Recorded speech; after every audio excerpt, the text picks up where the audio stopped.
അനന്തരം യഹോവ താൻ അരുളി ചെയ്തിരുന്നത് പോലെ സാറയെ സന്ദർശിച്ചു. താൻ വാഗ്ദത്തം ചെയ്തിരുന്നത് പോലെ ചെയ്തിരുന്നത് യഹോവ സാറയ്ക്ക് നിവർത്തിച്ചു കൊടുത്തു. അബ്രഹാമിൻ്റെ വാർദ്ധക്യത്തിൽ ദൈവം അവനോട് അരുളി ചെയ്തിരുന്ന അവധിക്ക് സാറ ഗർഭം ധരിച്ചു ഒരു മകനെ പ്രസവിച്ചു. സാറ അബ്രഹാമിന് പ്രസവിച്ച മകന് അവൻ ഇസഹാക്ക് എന്ന് പേരിട്ടു. ദൈവം അബ്രഹാമിനോട് കൽപ്പിച്ചിരുന്നത് പോലെ അവൻ തൻ്റെ മകനായ ഇസഹാക്കിന് 8-ാം ദിവസം പരിച്ഛേദന കഴിച്ചു. ഇവിടെ ഒരു ചെറിയ പാസേജാണ്, പക്ഷെ ഇവിടെ പറയുന്നതായ ചില വേർഡ്സ് ദൈവം എന്ത് ചെയ്യുന്നു ഒരു മനുഷ്യൻ്റെ ജീവിതത്തിൽ, അല്ലെങ്കിൽ അബ്രഹാമിൻ്റെയും സാറയുടെയും ജീവിതത്തിൽ ദൈവം എന്ത് ചെയ്തു എന്നുള്ളതിനെക്കുറിച്ച് ഒരു ചെറിയ ഡിസ്ക്രിപ്ഷനാണ് പറയുന്നത്. പക്ഷെ അവിടെ ഉപയോഗിച്ചിരിക്കുന്ന കാര്യം the Lord visited Sarah. There we see a God who visit, സന്ദർശിക്കുന്നവനായ, ഇല്ലേ? അങ്ങനെയാണ് അനന്തരം യഹോവ അരുളി ചെയ്തുകൊണ്ടെന്ന് സാറയെ സന്ദർശിച്ചു. And then we see that ആ വിസിറ്റിൻ്റെ തന്നെ പ്രത്യേകതയുണ്ട്. ആസ് ഹി ഹാസ് സെഡ്, അവൻ പറഞ്ഞിരുന്നത് പോലെ, അല്ലെങ്കിൽ അവൻ നേരത്തെ സംസാരിച്ചിരുന്നത് പോലെ, as God spoke to her, അവളോട് പറഞ്ഞിരുന്നത് പോലെ. So even before visiting we come to a point that God speak, ദൈവം സംസാരിക്കും. So we have a God who speak and we have a God who visit. നമ്മുടെ ദൈവം നമ്മളോട് സംസാരിക്കുന്ന ദൈവമാണ്, നമ്മളെ സന്ദർശിക്കുന്നവനായ ദൈവമാണ്. ദെൻ വി സീ അവൻ താൻ വാഗ്ദത്തം ചെയ്തിരുന്നത് പോലെ യഹോവ സാറയ്ക്ക് നിവർത്തിച്ചു കൊടുത്തു. So then we see a God who promises. We see a God who promises. അപ്പോൾ ദൈവം പ്രോമിസ് ചെയ്യും, ദൈവം സംസാരിക്കുന്ന ദൈവമാണ്, ദൈവം പ്രോമിസ് ചെയ്യുന്ന ദൈവമാണ്, ദൈവം വിസിറ്റ് ചെയ്യുന്ന ദൈവമാണ്, അത് നിവർത്തിച്ചു കൊടുക്കുന്ന ദൈവമാണ്. God who fulfills. And then അടുത്തത് വായിക്കുമ്പോൾ വേഴ്സ് 4-ൽ ദൈവം അബ്രഹാമിനോട് കൽപ്പിച്ചിരുന്നത് പോലെ അവൻ തൻ്റെ മകനായ ഇസഹാക്കിന് 8-ാം ദിവസം പരിച്ഛേദന കഴിച്ചു. കൽപ്പിച്ചിരുന്നത് പോലെ. So we have a God who commands. ഞാനിതൊന്ന് ഒരു ഓർഡറിലാക്കിയാൽ ഇങ്ങനെ പറയാം. V have a God who speak, we have a God who promises, we have a God who fulfills his promises, and we have a God who visits us, and we have a God who commands. 5 കാര്യങ്ങൾ ദൈവം ചെയ്യുന്ന അവിടെ പറയുന്നുണ്ട്. 5 things. ദൈവം നമ്മളോട് സംസാരിക്കുന്നു, ദൈവം നമുക്ക് വാഗ്ദാനങ്ങളെ നൽകുന്നു, വാഗ്ദാനത്തെ ദൈവം നിവർത്തിക്കുന്നു, ദൈവം അത് നിവർത്തിക്കാനായിട്ട് നമ്മളെ സന്ദർശിക്കുന്നു, and then we see that God is a God who gives commands. ദൈവം കൽപ്പനകളെ നൽകുന്നു. 5 things. 5 കാര്യം ദൈവം ചെയ്യുന്നുണ്ട്. നമ്മൾ എന്തോ ചെയ്യണ്ടേ? അവിടെ എഴുതിയിരിക്കുന്നത് അബ്രഹാമിനോട് ദൈവം കൽപ്പിച്ചതുപോലെ അവൻ തൻ്റെ മകനെ 8-ാം ദിവസം പരിച്ഛേദന കഴിച്ചു. അതായത് കൽപ്പിച്ചത് എന്താണോ അവനത് അനുസരിച്ചു. ദൈവം 5 കാര്യം ചെയ്യുമ്പോൾ നമ്മളിൽ നിന്ന് ആകെപ്പാടെ ഒരു കാര്യമേ ദൈവം ആവശ്യപ്പെടുന്നുള്ളൂ. എന്താണ്? അനുസരിക്കുക. Nothing else we can do. We just can obey. Nothing else. നമുക്ക് ആകെ ചെയ്യാൻ പറ്റുന്ന എന്നേ ഉള്ളൂ. എന്താണ്? അനുസരിക്കുക എന്നുള്ളതാണ്. വേറെ ഒന്നുമില്ല. So God wants us to obey. ദൈവം നമ്മളിൽ നിന്ന് പ്രതീക്ഷിക്കുന്നത് അനുസരിക്കുക എന്നുള്ളതാണ്. പലപ്പോഴും നമ്മളുടെ ഓരോരുത്തരുടെയും എംഫസിസ് ഓരോ രീതിയിലാണ്. ചിലപ്പോൾ ആളുകൾ പറയും, ദൈവമക്കളെ ഈ നാളുകളിൽ പ്രവർത്തനമൊന്നുമല്ല ആവശ്യം, പ്രാർത്ഥനയാണ് ആവശ്യം. പ്രാർത്ഥന. അതുകൊണ്ട് 24 hours പ്രാർത്ഥിക്കാൻ പറ്റുമെങ്കിൽ പ്രാർത്ഥിച്ചോണം. അപ്പോൾ മറ്റൊരാൾ വന്നിട്ട് പറയുന്നു, അല്ലല്ല പ്രാർത്ഥിക്കണം, പക്ഷേ പ്രാർത്ഥിച്ചാൽ മാത്രം പോരാ, ഈ കാലങ്ങളിൽ നഷ്ടപ്പെട്ടു പോകുന്ന ആത്മാക്കളെ നമ്മൾ ഓർത്ത് വെറുതെ കരഞ്ഞാൽ മാത്രം പോരാ, നഷ്ടപ്പെട്ടു പോകുന്ന ആത്മാക്കളെ അടുത്ത് ചെന്ന് സുവിശേഷം അറിയിക്കണം, പ്രവർത്തിക്കുകയാണ് ആവശ്യം. വേറൊരാൾ വന്നിട്ട് പറയുകയാണ്, പ്രാർത്ഥിക്കുകയും പ്രവർത്തിക്കുകയും വേണം, പക്ഷേ ദൈവവചനം അറിയത്തില്ലെങ്കിൽ എന്താ കാര്യം? അതുകൊണ്ട് ദൈവവചനം പഠിക്കണം. വേറൊരാൾ പറയും, അതല്ല, അന്യഭാഷകളിൽ ഇങ്ങനെ പാടിക്കൊണ്ടിരിക്കുകയാണ് ആവശ്യം. ഓരോരുത്തർക്കും ഓരോ എംഫസിസാണ്. ഇതൊന്നും തെറ്റൊന്നുമല്ല, ഇതെല്ലാം വേണം. പക്ഷേ എന്താണ് നമ്മളിൽ നിന്ന് ദൈവം ഏറ്റവും കൂടുതൽ, അല്ലെങ്കിൽ the most emphatic thing that God expect from us? അത് പ്രാർത്ഥനയുമല്ല, ഉപവാസവും അല്ല, ദൈവവചന പഠനമൊന്നുമല്ല, ഒന്നുമല്ല. അതിനെല്ലാം അപ്പുറത്താണ് അനുസരണം എന്ന് പറയുന്നത്. ദിവസം 4 മണിക്കൂർ പ്രാർത്ഥിക്കുന്ന ആളുകളെ എനിക്കറിയാം, 8 മണിക്കൂർ പ്രാർത്ഥിക്കുന്ന ആളുകളെ എനിക്കറിയാം, 4 മണിക്കൂർ സ്ഥിരം പ്രാർത്ഥിക്കുന്ന ആളുകളെ എനിക്കറിയാം. പക്ഷേ ദൈവത്തെ അനുസരിക്കും അങ്ങനെ പ്രാർത്ഥിക്കുന്നവർ തന്നെ പലരും ദൈവത്തെ അനുസരിക്കുന്നവരും അല്ല. എല്ലാവരും അല്ല. പക്ഷെ 4 മണിക്കൂർ നിങ്ങൾ പ്രാർത്ഥിച്ചതുകൊണ്ട് മാത്രം നിങ്ങൾ ദൈവത്തെ അനുസരിക്കണമെന്ന് നിർബന്ധമൊന്നുമില്ല. പ്രാർത്ഥിച്ചിട്ട് അനുസരിക്കാത്ത ഒത്തിരി പേരുണ്ട്. അപ്പോൾ പിന്നെ പ്രാർത്ഥിച്ചിട്ട് എന്താ കാര്യം? പ്രാർത്ഥിച്ചിട്ട് എന്താ കാര്യം എന്നുള്ളതല്ല, അനുസരിക്കാതെ പ്രാർത്ഥിച്ചിട്ട് എന്താണ് കാര്യം? നല്ലതായിട്ട് ദൈവവചനം പഠിക്കുന്ന ആളുകൾ എനിക്കറിയാം. പക്ഷേ അവരുടെ പഠനം മാത്രമാണ്. പക്ഷേ അനുസരണമില്ലെങ്കിൽ ഇതെല്ലാം പഠിച്ചിട്ട് എന്തെടുക്കാനാ? സ്ഥിരമായിട്ട് അന്യഭാഷകളിൽ പാട്ടുപാടി ആരാധിക്കുന്ന ആളുകൾ എനിക്കറിയാം. പക്ഷേ അനുസരിക്കത്തില്ല. എന്താ പ്രയോജനം? ചിലർ ഇന്ന് അന്യഭാഷ പറഞ്ഞു കഴിഞ്ഞാൽ എല്ലാം ആയെന്ന്. പ്രിയമുള്ളവരെ, ഇതിലെല്ലാം ഉപരിയായ ഒരു കാര്യമാണ് എന്ത്? അനുസരണം.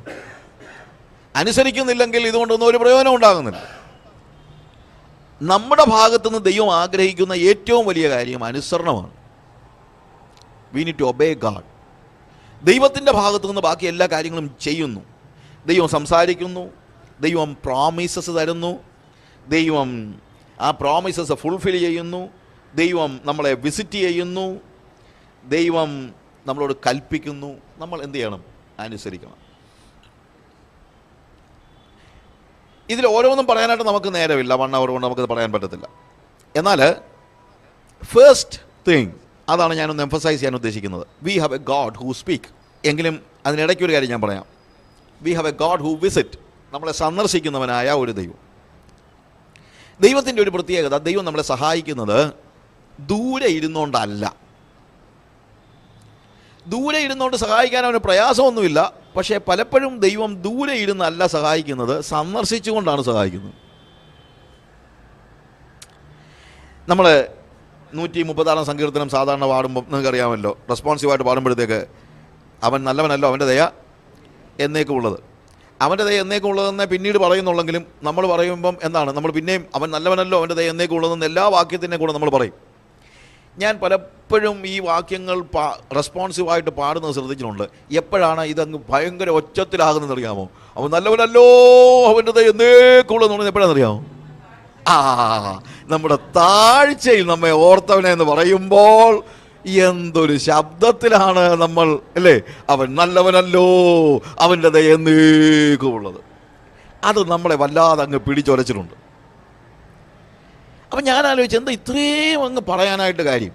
അതിന് കാരണമുണ്ട്. ദറ്റ് ഈസ് എക്സാക്ട്ലി, അതിനൊരു റീസണുണ്ട്. വൈ? ദൈവം നമ്മുടെ താഴ്ചയിൽ എങ്ങനെയാണ് നമ്മളെ ഓർത്തത് എന്നുള്ളതാണ്. ഇത് ഇസ്രായേൽ മക്കളുടെ പശ്ചാത്തലത്തിലാണല്ലോ. അവൻ ഇസ്രായേലിൻ്റെ ചരിത്രത്തിലെ ഓരോ സംഭവങ്ങൾ പറഞ്ഞാണല്ലോ അവർ ദൈവത്തെ സ്തുതിക്കുന്നത്. അപ്പോൾ ഇതിനകത്ത് അവരുടെ താഴ്ചയിൽ നമ്മെ ഓർത്തവനെന്ന് പറയുമ്പോൾ, ഞങ്ങളുടെ താഴ്ചയിൽ ഞങ്ങളെ ഓർത്തവനെന്ന് പറയുമ്പോൾ അവർക്ക് അത്രയും സ്തുതി ഉയരാനുള്ള ഒരു കാരണം, അവരുടെ ചുറ്റുപാടുമുള്ള ദൈവ ചരിത്രത്തിൽ അവർ പറയുന്ന ദൈവങ്ങൾ, അത് ദൈവമൊന്നുമല്ല, ബട്ട് അവരുടെ ദൈവം ചെയ്തതും ഇസ്രായേലിൻ്റെ ദൈവം ചെയ്തതുമായിട്ടൊരു വ്യത്യാസം ഇവർ മനസ്സിലാക്കുന്നുണ്ട്. മറ്റുള്ള ദൈവങ്ങളൊക്കെ ദൂരെ നിന്ന് അവരെ സഹായിച്ചെന്നാണ് അവർ പറയുന്നത്. പക്ഷേ ഇസ്രായേലിൻ്റെ ദൈവം അങ്ങനെ ദൂരെ നിന്നല്ല, അവൻ ഇറങ്ങി വന്നാണ് സഹായിച്ചത്. മോശയോട് കർത്താവ് പറയുന്നു, എൻ്റെ ജനത്തിൻ്റെ കരച്ചിൽ ഞാൻ കേട്ടു, അവരുടെ കഷ്ടത ഞാൻ കണ്ടു, അവരെ വിടുവിക്കേണ്ടതിന് വേണ്ടി ഞാൻ ഇറങ്ങി വന്നിരിക്കുന്നു. ഇതാണ് നമ്മുടെ ദൈവത്തിൻ്റെ പ്രത്യേകത. നമ്മുടെ ദൈവം ദൂരെ നിന്ന് സഹായിക്കുന്ന ദൈവമല്ല, നമ്മുടെ ദൈവം ഇറങ്ങി വന്ന് സഹായിക്കുന്ന ദൈവമാണ്. അതാണ് ദൈവത്തിൻ്റെ സന്ദർശനത്തിൻ്റെ പ്രത്യേകതയായി ഞാൻ കാണുന്നത്. ദൂരെ നിന്ന് സഹായിക്കാം. ഇപ്പോൾ എനിക്കൊരാൾ, ഏതെങ്കിലും നമ്മളൊരു മിഷണറിയോ ആരെങ്കിലും പറയുകയാണ്, എനിക്കൊരു ഫോൺ ചെയ്ത് പറയാം, അച്ഛാ ഇതുപോലെ റെൻറ്റ് കൊടുക്കാനില്ലാത്ത ഒരു സമയമാണ്, റെൻറ്റ് കൊടുക്കാൻ പറ്റിയില്ല, അവരെന്നെ ഇറക്കി വിടാൻ തുടങ്ങുകയാണെന്ന് പറഞ്ഞു കഴിഞ്ഞാൽ, ഞാൻ നോർമലി ചെയ്യാൻ സാധ്യതയുള്ള കാര്യം എന്താണെന്ന് ചോദിച്ചു കഴിഞ്ഞാൽ, മോനെ ആ അക്കൗണ്ട് നമ്പർ ഒന്ന് അയച്ചേരെ. അപ്പോൾ ആ അക്കൗണ്ട് നമ്പർ അയക്കുമ്പോഴത്തേക്ക് ഞാൻ എന്ത് ചെയ്യുന്നു, അവൻ്റെ അക്കൗണ്ട് നമ്പറിലേക്ക് അവന് അത്യാവശ്യമുള്ള പണം അയച്ചു കൊടുക്കുന്നു. ആ പണം അയച്ചു കൊടുക്കുന്നത് അവനെ സഹായിച്ചോ എന്ന് ചോദിച്ചാൽ യെസ്, സഹായിച്ചു. അല്ലെങ്കിൽ ഒരാൾ, ഇപ്പം നമ്മുടെ ആർക്കെങ്കിലും മിഷണറീസിന് മറ്റാർക്കും എന്തെങ്കിലുമൊക്കെ ഒരു അസുഖം വന്നോ, അല്ലെങ്കിൽ ഒരു അസുഖത്തിൻ്റെ ഒരു അല്ലാതെ admitted in the hospital, something like that, naturally പെട്ടെന്ന് നമുക്ക് ചെയ്യാൻ പറ്റുന്ന കാര്യം എന്താണ്, മോനെ എങ്ങനെയുണ്ട് കാര്യങ്ങളൊക്കെ, പ്രയാസം വെച്ചാൽ ഓക്കെ ഞാൻ അക്കൗണ്ട് നമ്പർ ഒന്ന് അയച്ചു, ഞാൻ കുറച്ച് പൈസ അയച്ചു തരാം. So what is happening? We send some money. അത് സഹായമാണെന്ന് ചോദിച്ചാൽ സഹായമാണ്.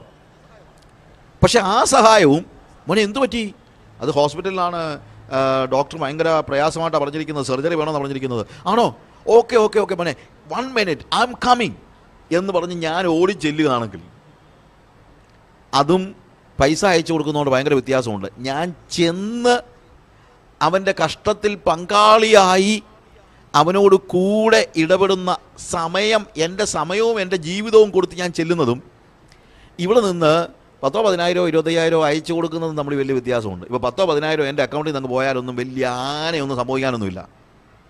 അതുകൊണ്ട് ഞാൻ പിറ്റേ ദിവസം പട്ടിണി കിടക്കാനൊന്നും പോകുന്നൊന്നുമില്ല. ഞാൻ പറഞ്ഞതിൻ്റെ വ്യത്യാസം മനസ്സിലായല്ലോ.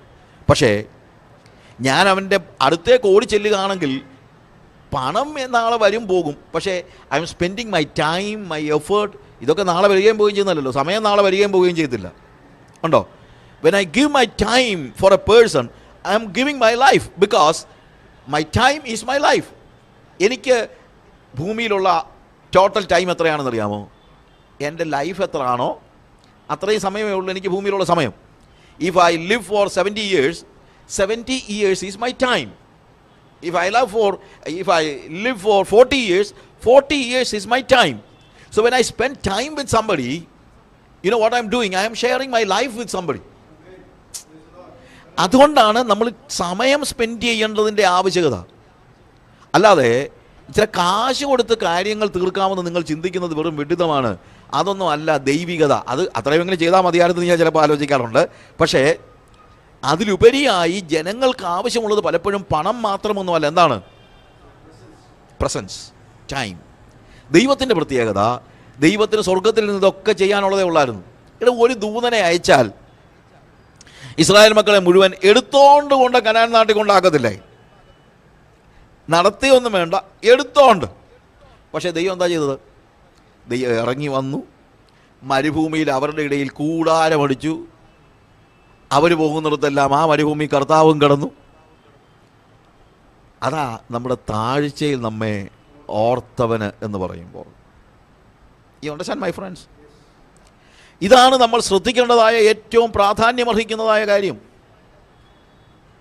കർത്താവ് നമുക്ക് വേണ്ടി ചെയ്ത ഉപകാരങ്ങൾ എന്ന് പറയുന്നത് ദൂരെ ഇരുന്നു കൊണ്ട് ചെയ്യുകയായിരുന്നില്ല. പ്രത്യുത നമ്മുടെ കഷ്ടങ്ങൾ അവൻ എന്ത് ചെയ്യുമായിരുന്നു? ഇറങ്ങി വരികയായിരുന്നു. മനുഷ്യവർഗം പാപത്തിൽ നശിക്കുന്നത് കണ്ടു കഴിഞ്ഞപ്പോഴത്തേക്ക് ദൂതനെ അയച്ചല്ല കർത്താവ് നമ്മളെ വിടുവിക്കാൻ വന്നത്. അവൻ ഇറങ്ങി വന്ന് നമ്മുടെ കഷ്ടങ്ങളെ ഏറ്റെടുക്കുകയായിരുന്നു. അതാണ് അവൻ്റെ സന്ദർശനത്തിൻ്റെ പ്രത്യേകത. അവൻ്റെ സന്ദർശനം അതിലൂടെ അവൻ നമ്മിൽ ഒരാളാവുകയാണ്. He becomes a person like you and me. That's the biggest thing you need to understand from the life or the, you know, that is the uniqueness of our God. നമ്മുടെ ദൈവത്തിൻ്റെ പ്രത്യേകത ഏതാണ്? He's not a God who is just helping, sitting somewhere else in the high heavens. No, he was coming down. അവൻ താഴേക്ക് ഇറങ്ങി വരുന്നു. ഞാൻ പറഞ്ഞല്ലോ നമ്മുടെ സമയത്തിൻ്റെ പരിമിതിയുണ്ട്. ഇതിൻ്റെ ആദ്യത്തെ ഭാഗം മാത്രം ഞാനൊന്ന് പറയാൻ ഉദ്ദേശിക്കുകയാണ്. We have a God who speak. Our God is a God who speak. നമ്മുടെ കർത്താവ്, നമ്മുടെ ദൈവം സംസാരിക്കുന്ന ദൈവമാണ്. നമ്മുടെ ദൈവം സംസാരിക്കുന്ന ദൈവമാണെന്ന് പറയുമ്പോഴെല്ലാം ആൾക്കാർ ചോദിക്കും, ഓ പിന്നെ നിങ്ങളോടൊക്കെ സംസാരിക്കുന്നുണ്ടായിരിക്കും, എന്നോടൊന്നും സംസാരിക്കുന്നൊന്നുമില്ല. നേരാണോ ബ്രദറെ? എങ്ങനെ ദൈവം സംസാരിച്ചേ? ഈജിപ്തിൽ പോകാൻ കർത്താവ് എങ്ങനെയാണ് പറഞ്ഞേ? അല്ലെങ്കിൽ ശ്രീലങ്കയിൽ പോകണമെന്ന് എങ്ങനെയാണ് കർത്താവ് പറഞ്ഞേ? ആരും ഇൻവൈറ്റ് ചെയ്തില്ലെന്ന് പറഞ്ഞല്ലോ. എന്നെ ആരും ഇൻവൈറ്റ് ചെയ്തില്ല, എന്നെ ആരും അയച്ചുമില്ല. പക്ഷേ ഞാൻ പോയി. എനിക്ക് ഇൻവിറ്റേഷനും കിട്ടിയില്ല. ഇൻവിറ്റേഷൻ കിട്ടുന്ന സ്ഥലങ്ങൾ ഒത്തിരി ഉണ്ട്. അമേരിക്കയ്ക്കും ലണ്ടനിലേക്കും ഓസ്ട്രേലിയയിലേക്കും ആഴ്ചയിൽ ഒരിക്കലെങ്കിലും ആൾക്കാർ വിളിക്കും. പക്ഷേ ആഫ്രിക്കയ്ക്ക് ആരും വിളിച്ചില്ല. വിളിച്ചിടത്ത് ഞാൻ പോയിട്ടുമില്ല. ഞാനീ പറഞ്ഞ ഒരു സ്ഥലത്തും പോയിട്ടില്ല. ഏതാ? അമേരിക്കയിലും ഓസ്ട്രേലിയയിലും ഇംഗ്ലണ്ടിലും ഒന്നും ഞാനിതുവരെ പോയിട്ടില്ല. എന്ന് പറഞ്ഞു കഴിഞ്ഞാൽ ഇൻവിറ്റേഷൻ ഇല്ലാഞ്ഞിട്ടല്ല, എനിക്ക് അവരുടെ ഇൻവിറ്റേഷൻ പോരാ. അവരുടെ ഇൻവിറ്റേഷൻ കൊണ്ട് പോകാൻ എനിക്ക് മനസ്സില്ല. എനിക്ക് ആരെങ്കിലും ഇൻവൈറ്റ് ചെയ്താൽ ഉടനെ പോകാനെന്തോ ഞാനെന്തോ അവരുടെ അടിമകൾ പോലും ആണ്, ഒന്നുമല്ലല്ലോ. I just need to hear the voice of the Lord, that's all. അല്ലാതെ പോകാൻ എന്നെ കിട്ടത്തില്ല. You understand what I say? ഞാൻ ആരോട് എങ്ങും പോകത്തില്ലെന്ന് ഞാൻ പറയുന്നില്ല. But I need to get a concern from the Lord. If when God asks me to go, I go. Otherwise I don't go. അപ്പോൾ ദൈവം എന്നോട് പോകാൻ പറഞ്ഞിടത്ത് പോവുകയും ചെയ്യും. ദൈവം പോകാൻ പറഞ്ഞിടത്തേ പോകത്തുള്ളെന്നും കൂടെ ഞാൻ തീരുമാനിച്ചിട്ടുണ്ട്. അല്ലാത്തടത്തെല്ലാം കൂടെ പോയിട്ട് എന്തെടുക്കാനാ? You understand what I say? അതുകൊണ്ട് ഗോഡ് സ്പീക്സ്. ഞാൻ ദൈവത്തിൻ്റെ ശബ്ദം കേൾക്കുന്നുണ്ട്. അപ്പോൾ ആളുകൾ പറയും, ഓ അതൊക്കെ പണ്ടായിരുന്നു. ഹാനോക്കിനോട് ദൈവം സംസാരിച്ചു, നോഹയോട് സംസാരിച്ചു, പിന്നെ ഏലിയാവിനോട് സംസാരിച്ചു. നമ്മളോടൊന്നും ദൈവം സംസാരിക്കത്തൊന്നുമില്ല. അതൊക്കെ ചുമ്മാ പറയുന്നത്, നമ്മുടെ മനസ്സിലെ തോന്നലായിരിക്കും. I don't here. പലപ്പോഴും ആളുകൾ പറയുന്നതാണ്, ഞാൻ കേൾക്കുന്നില്ല, അല്ലെങ്കിൽ ദൈവം സംസാരിക്കുന്നില്ല. ഞാൻ കേൾക്കുന്നില്ല എന്ന് പറയുന്നത് ശരിയായിരിക്കാം, അതൊരു ഫാക്റ്റാണ്. കേൾക്കുന്നില്ല എന്നതുകൊണ്ട് സംസാരിക്കുന്നില്ല എന്നല്ല അർത്ഥം. ഒരു വല്യപ്പച്ചനും വല്യമ്മച്ചി ഉണ്ടായിരുന്നു. ആ വല്യപ്പച്ചൻ്റെ വലിയ പരാതി എന്ന് പറയാം, അമ്മച്ചിക്ക് ചെവി കേൾക്കത്തില്ല. ഒത്തിരി പ്രായമായി.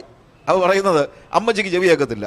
അമ്മച്ചിക്ക് ചെവി കേൾക്കാൻ വയ്യാത്തത് കൊണ്ട് അമ്മച്ചിയെ ഒരു ഡോക്ടറുടെ അടുത്ത് കൊണ്ടുപോയി വല്യപ്പച്ചൻ. ഡോക്ടർ പറഞ്ഞു, ഡോക്ടറെ ഇവക്ക് ചെവി കേൾക്കത്തില്ല, ഞാൻ ആകെപ്പാടെ വിഷമിച്ചിരിക്കുകയാണ്, എന്തോ പറഞ്ഞാലും കേൾക്കത്തില്ല. ഉടനെ ഡോക്ടർ പറഞ്ഞു, പാപ്പാ നമുക്ക് ഹിയറിങ് എബിലിറ്റി ഒന്ന് ടെസ്റ്റ് ചെയ്യാം, എത്രയും കേൾക്കും എന്നറിയാമല്ലോ. അപ്പോൾ അതുകൊണ്ട് അത് വലിയൊരു ഹോളാണ്. അമ്മച്ചി ഇവിടെ ഇരിക്കട്ടെ, പാപ്പ ഒരു കാര്യം ചെയ്യുക, ഒരു 100 അടി ദൂരെ നിന്ന് ഇങ്ങോട്ട് വരുമ്പോൾ എന്തെങ്കിലും സംസാരിച്ചുകൊണ്ട് വാ. അങ്ങനെ സംസാരിക്കുമ്പോൾ എപ്പോൾ തൊട്ടാ കേൾക്കുന്നതെന്ന് നമുക്കൊന്നറിയാമല്ലോ. അപ്പോൾ ആ ഹിയറിങ് എബിലിറ്റി ഒന്ന് മനസ്സിലാക്കാമല്ലോ. അപ്പം 100 അടി ദൂരെ നിന്നിട്ട് അപ്പച്ചൻ ചോദിച്ചു, എടി രാവിലെ ബ്രേക്ക്ഫാസ്റ്റിന് എന്താ, വാട്ട് ഈസ് ഫോർ ബ്രേക്ക്ഫാസ്റ്റ്? ഒരു ഉത്തരവും ഇല്ല. അപ്പം 100 അടി ദൂരെ നിന്ന് കേൾക്കത്തില്ല. 50 അടി ചോദിച്ചു, എന്തോ ബ്രേക്ക്ഫാസ്റ്റ്? കേൾക്കത്തില്ല. 20 അടി ഒന്നും കേൾക്കുന്നില്ല. 10 അടി ഒന്നും കേൾക്കുന്നില്ല. ഏറ്റവും അടുത്ത് വന്നിട്ട് ചോദിച്ചു, എടി രാവിലെ ബ്രേക്ക്ഫാസ്റ്റിന് എന്നാ? അമ്മച്ചി പറയാ, എൻ്റെ മനുഷ്യനെ 5 പ്രാവശ്യമായിട്ട് ഞാൻ പറയുന്നത് ചപ്പാത്തി മുട്ടക്കറിയുമാണ്.